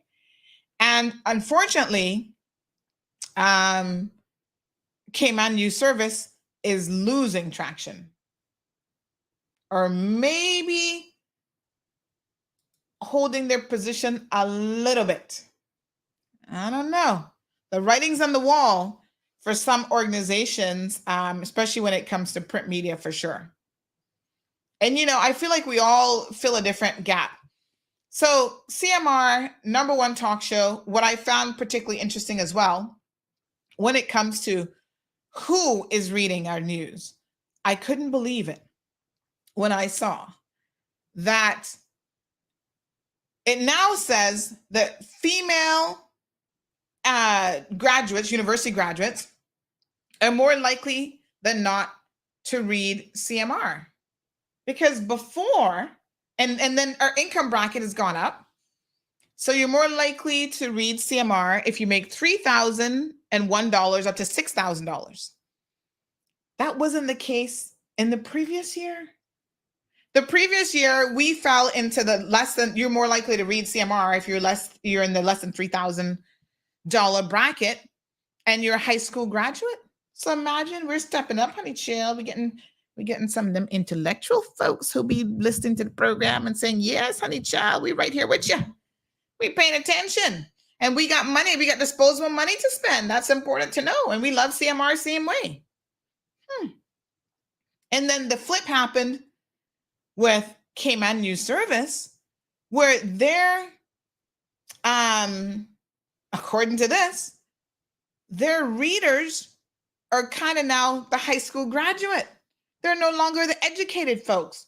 I found that so strange because Wendy does write at a higher level. And to think that maybe those aren't the people who are reading it anymore. Well, when I see the comment sections, I can kind of understand why it's some of y'all with just a high school education. That's why y'all be hiding out there in the, you can hide behind a website comment section. You want to remain anonymous because some of the foolishness y'all be going on with over on that website is shocking. So it is what it is. Get the report. I feel like it's useful if you're a company, if you're a business, to really look at these trends. They do everything from like internet service providers, who's going to travel. They look at these print newspapers read in the last year. So everything from What's Hot magazine, The Resident, Real Life magazine. Again, if you're spending money in any of these magazines, you might care to know Cayman Parent is all the way down at the bottom practically. You might care to know that Cereba magazine, nobody's really reading that. it makes sense to at least have an idea of who's reading what and who they are. Yeah. So some takeaways. Cayman Mall Road has the highest proportion of listeners who are female, college graduate, and Caymanians, which again I found to be very, very interesting. Go Caymanians. We saw the degradation of crosstalk and straight talk. They're now gone, no longer around. So there's some shifting there. Rejma's holding on by a thread. Now you see, if I was the Compass, I mean, I wouldn't even waste money on the rush hour. And I didn't need a Tower Marketing Report to tell me that.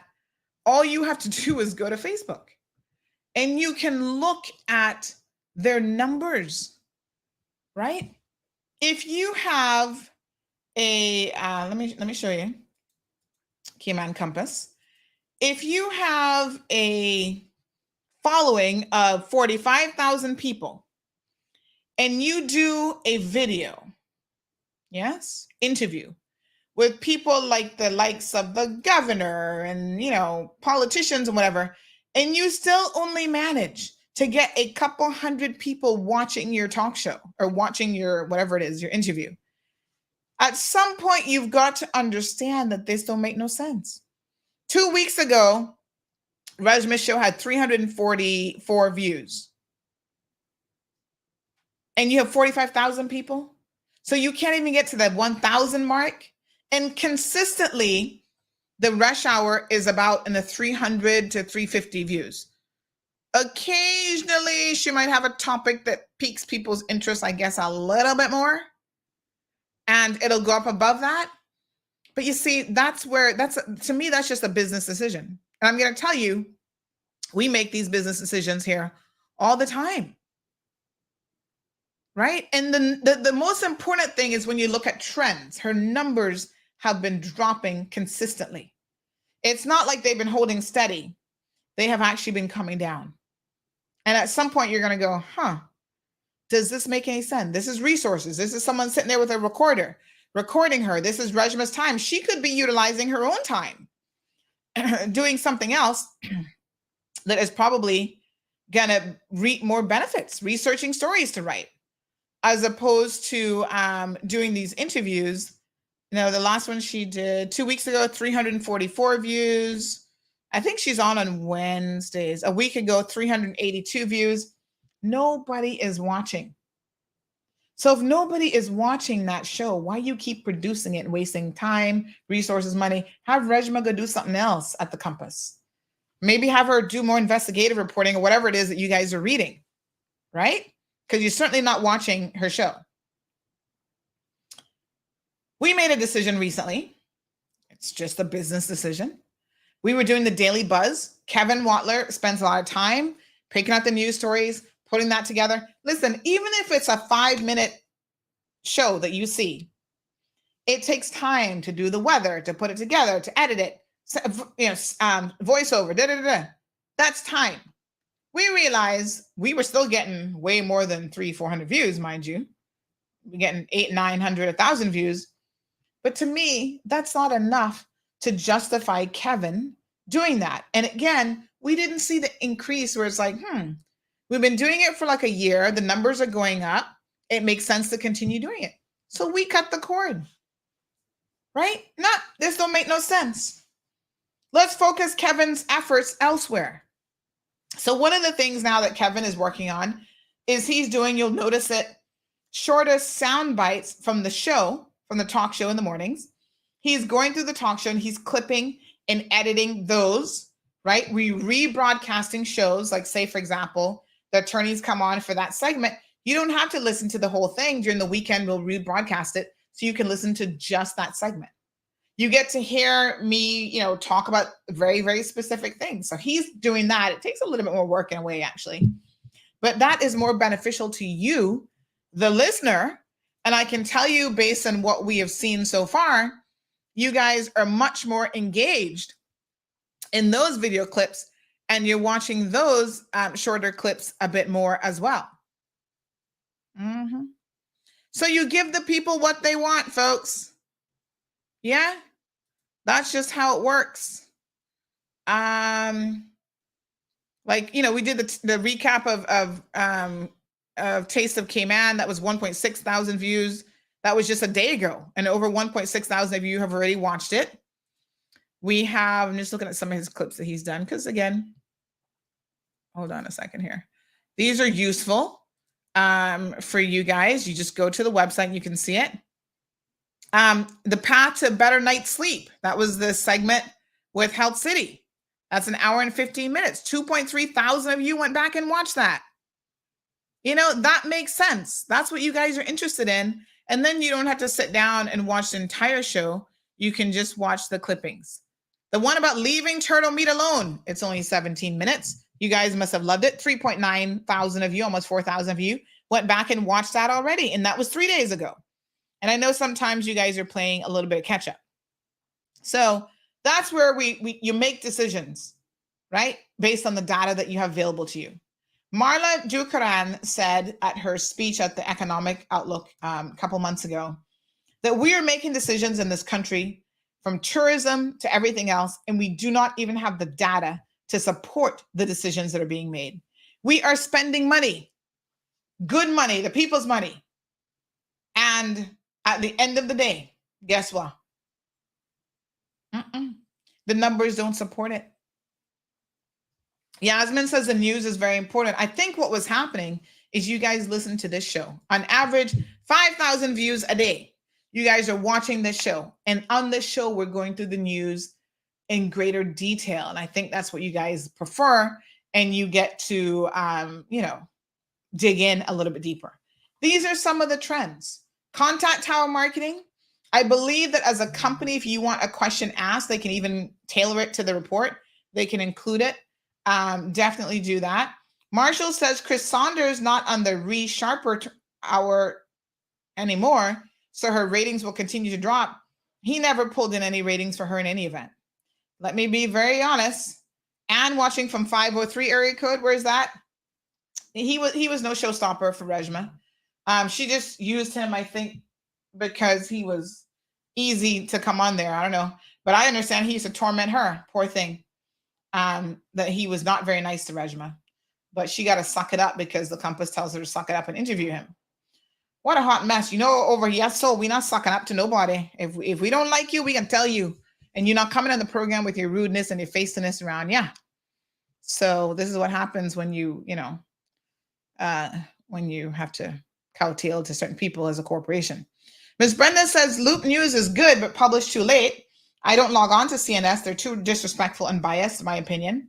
Siobhan, CMR is the only program that grabs me between 8 to 10 to 11 a.m. Mondays through Fridays in a positive way. That WhatsApp news group, I'll get ganged, says Alejandro. Well, the good news is it's a one-way line of communication.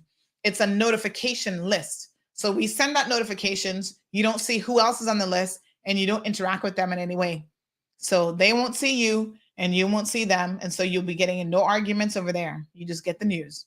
And when you respond, you only respond to me, and you're not going to be arguing with me, honey child. So caller, we got a phone call. Whoa. Good morning, caller. Welcome to the program. Good morning, Sandy. Dexter here again. Hello, honey. I see where you're getting all these people parking on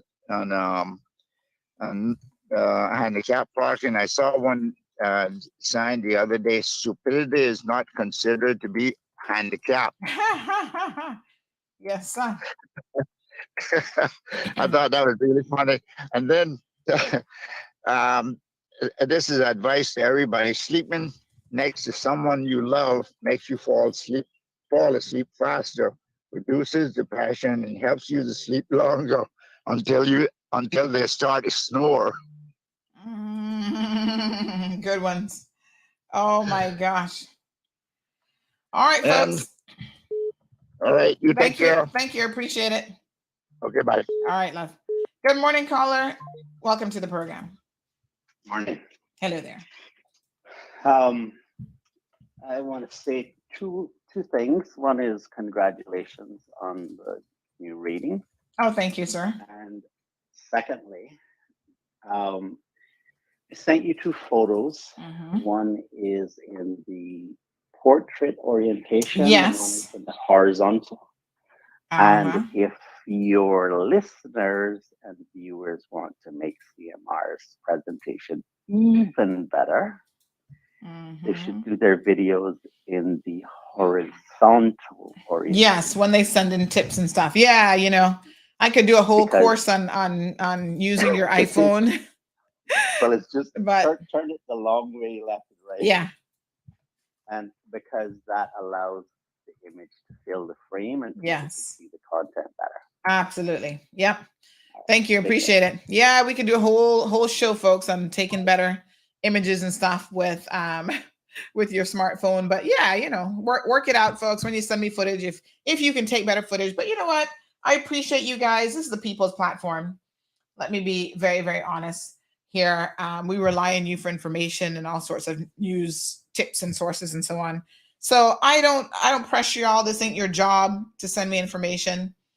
But at the end of the day, if you do, as Danny just suggested, if you just turn the camera horizontally, you'd be able to get better footage and stuff. But sometimes in the heat of the moment, because most of us keep our phones and vertical rotation, typing and that sort of thing, we don't think to flip it. Anytime I go live stream, except for Instagram, because Instagram is meant to be horizontal. Whenever I go live stream on Facebook, I always do horizontal live stream because you are filling the entire screen as opposed to the other way. So he was referring to the video footage sent of the robbery. But I thank you because guess what? At the end of the day, we are the only people who had any video footage of the robbery and the robbers at all. So think about that. Nobody else had that, right? Good morning, caller. Still on air. Are you trying to get on the radio?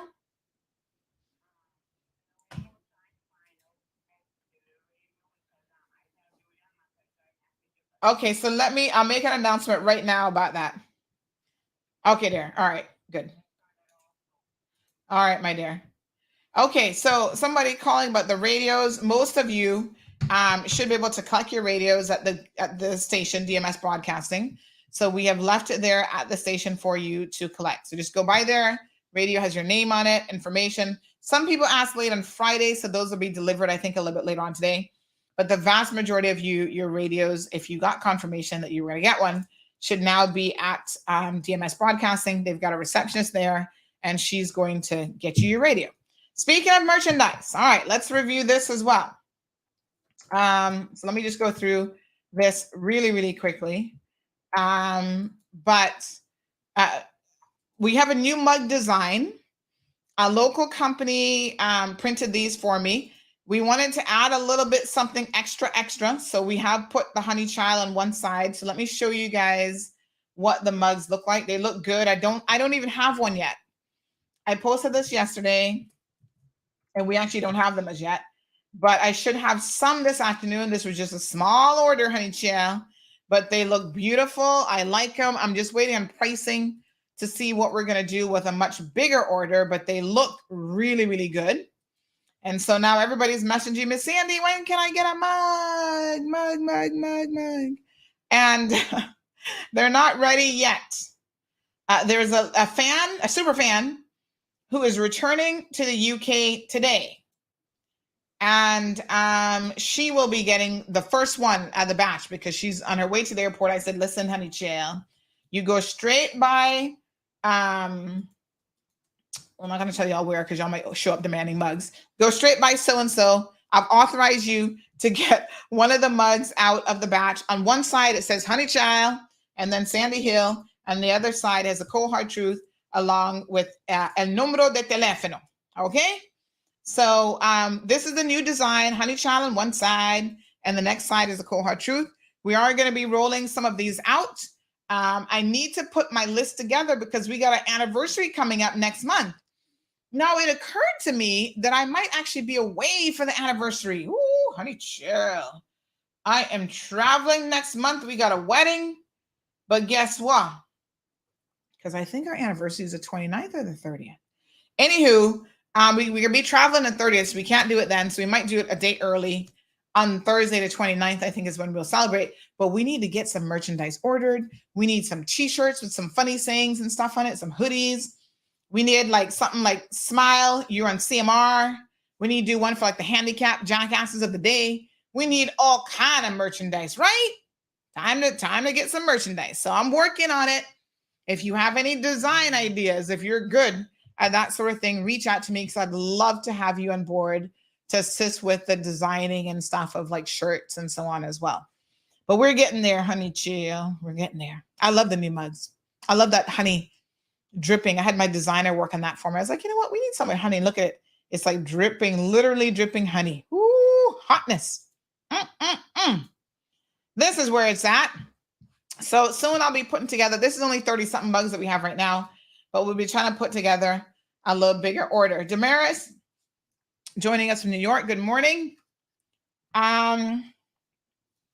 Vicky says, thank God for CMR because people who use people and don't pay, just say CMR and bam, you get your money. Yes, sir. We're going to be featuring, we ran out of time today, but tomorrow we're going to be talking about this concert over the weekend where people are demanding a refund and they can't get their money because the artist would not go on stage. Y'all tune in tomorrow to find out why. Vicky says, you're the savior for Cayman and dishonest people scared of CMR. Thank God for you, Miss Sandy Hill. Oh, thank you so much. Yep, lots of people saying they want a mug. I got you. But yeah, it's just crazy. Oh, this is a good idea. Aliana says we need a mug that says shut your mug. That's funny. Yasmin needs one. Yes, child. We all need one of these honey child mugs. No power outage, abrupt my program. Yasmin says, Sandy, you're the best. I appreciate it. So listen, I appreciate that we're in the #1 spot. I appreciate the Tower marketing reports confirming probably what we all already knew. But at the end of the day, whether you're #1 or #2 or your regimen, poor thing, all the way down at the bottom, if you have a passion for what you do, none of those things really matter. You know what I'm saying? I mean, it matters to people advertising and marketing and everybody trying to pay the bills. But when you have it here, right? You love what you do. When people were like naysayers about this platform, guess what? I was still like, y'all will be all right. I don't need your permission. I don't need anybody added to the friend list. None of that for me has ever been needed. So now you're #1. Next year you've dropped down to #2. Somebody else comes and knocks you off. That's okay. As long as you love what you do, keep doing it. The success will follow. Believe me, right? Ignore the naysayers. It don't matter what they say. Passion before paycheck. Passion for people and the issues that matter to them. That's how we got here. Yeah? Rough around the edges, but guess what? Guess who our lawyers calling them now? Like, oh, Sandy, we got this problem. We think you can help us. Oh, of course we can. We can help you. We can help the man all the way down at the bottom. We can help the one in the middle. It don't matter. We're here for the people. Once you're on the right side of things, we will help you as best we can. And it's as simple as that. That's why when you say people scared of CMR, I get it. I know that they are. I know they don't want CMR calling their name. And it's so easy because you can just do the right thing. Alejandro says the only person that can mess up your goals is yourself. That's right. You just stay focused. Do what you got to do and everything will be A-okay. It will come together. Believe me, you. Big shout out to the team that is always here with me, making it happen. They allow me to focus because 3 hours out of my day is focused on content for this show. And that's not as easy as y'all might think to talk for 3 hours and to know at least 90% of what you're talking about. All right? So I've got other people. Big shout out to Renee. Big shout out to Kevin. Big shout out to Kenyatta. And I'm going to include one in here because she was helping us out too, but she got baby She got new mama baby things going on. But big shout out to here, you know. Oh God. Name just escaped me. She's gonna kill me. Hold on. Oh my God. I did not just have a brain fart.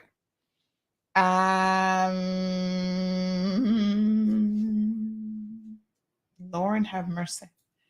Y'all gotta do better now. Help me out here. Anybody listening that knows who the heck I'm talking about? Misha. What? Couldn't remember Misha's name for a second. What? 50 is right around the corner. The brain is getting a little flaky. Big shout out to Misha. All right. Yes. Definitely a senior moment, honey child. I'm actually the worst with names. That's not even a senior moment. I'm always the worst with names. Child, I can't remember nobody's name half the time. But anyway, yes, you know, there are people who make it possible. And you know what? I'm going to do a big shout out to hubby. Because he tolerates a lot. He tolerates me not always being available and present. Sometimes working, you know, having to get reports done, having to get news done. So he has really over the years been extremely tolerant and supportive. And most importantly, thank you, the beautiful people of the Cayman Islands. Thank you for your ongoing support. All of the men, women, children that tune into this platform, that watch, that engage, run home to mama. Mama, did you see this on Cayman Mall Road today? You better get on Cayman Mall Road. You know, my parents say to me, I started watching you and listening to you because my kids are the ones who like, Miss Sandy know what's going on. Listen to her. She's in the know. Thank you, young folks. Really, really appreciate it. Without your ongoing support, we couldn't be here. And I sincerely thank you for it. And, you know, we move from strength to strength, folks. We're not anywhere near completing the work that we have. We're going to be going for a long time. Live says passion for people and the issues that matter to them. Sounds like a campaign slogan. No, but that is funny. But no, CMR has passion for people too. You know, Ms. Brenda says, Sandy, I'm applauding your hubby too. He's obviously unique. Yes, girl. He is something else. You don't find him like that too often anymore. I got to tell you the truth. So thank you all very, very much. Really just appreciative. Thanks to Town Marketing, because it does help to have an independent body, you know, say these things. We can pat ourselves in the back all we want. But when somebody goes, wow, Town Marketing actually surveyed people and they said that The Cold Hard Truth is their preferred show by 63%. And the next closest competitor is all the way down to 25%. That says a lot. So thank you to Tower. Appreciate it. All right, folks. Thank you all for tuning in for another episode of The Cold Hard Truth. We didn't get through all the topics. As you can see, sometimes it takes a little minute to kind of go through the finer details. So tomorrow, we got Health City. It's on every Tuesday. Medical Tuesday, of course. Medical Rundown Tuesday. They're actually going to be talking about mental health, which is we actually requested it because somebody reached out. They're like, Sandy, I'm suffering from anxiety and some other stuff. Can we do a show? Can you please ask your medical professionals to talk about this? I'm like, yes. And they said, yes. I sent them the message and they said, we'll put it, let's talk about it. Because they've got, you know, healthcare professionals available. People struggle. Everybody struggles. People struggle differently. And you have to know that there is help out here for you. And we want to make sure that y'all are all good in terms of your mental health space. And there are things that you can do. You can talk to professionals. You can see professionals. You know, there's lifestyle changes you can make and so on. So really, really appreciate it. So you guys have a wonderful, fantastic start to your week. It is Monday, my favorite day of the week. Y'all go out there, embrace it, get your to-do list going. Have a fabulous day, and we'll see you tomorrow morning, God's willing. Thank you for tuning in to another episode of The Cold Hard Truth. on Bobo 89.1 FM. Cayman's #1 talk show is live weekdays from 7:30 a.m. Never miss an episode again. Watch anytime on CMR's Facebook and YouTube channels for the latest show episodes. Don't forget to follow us online on our social media channels. And visit CaymanMarlRoad.com for all the latest news and community happenings.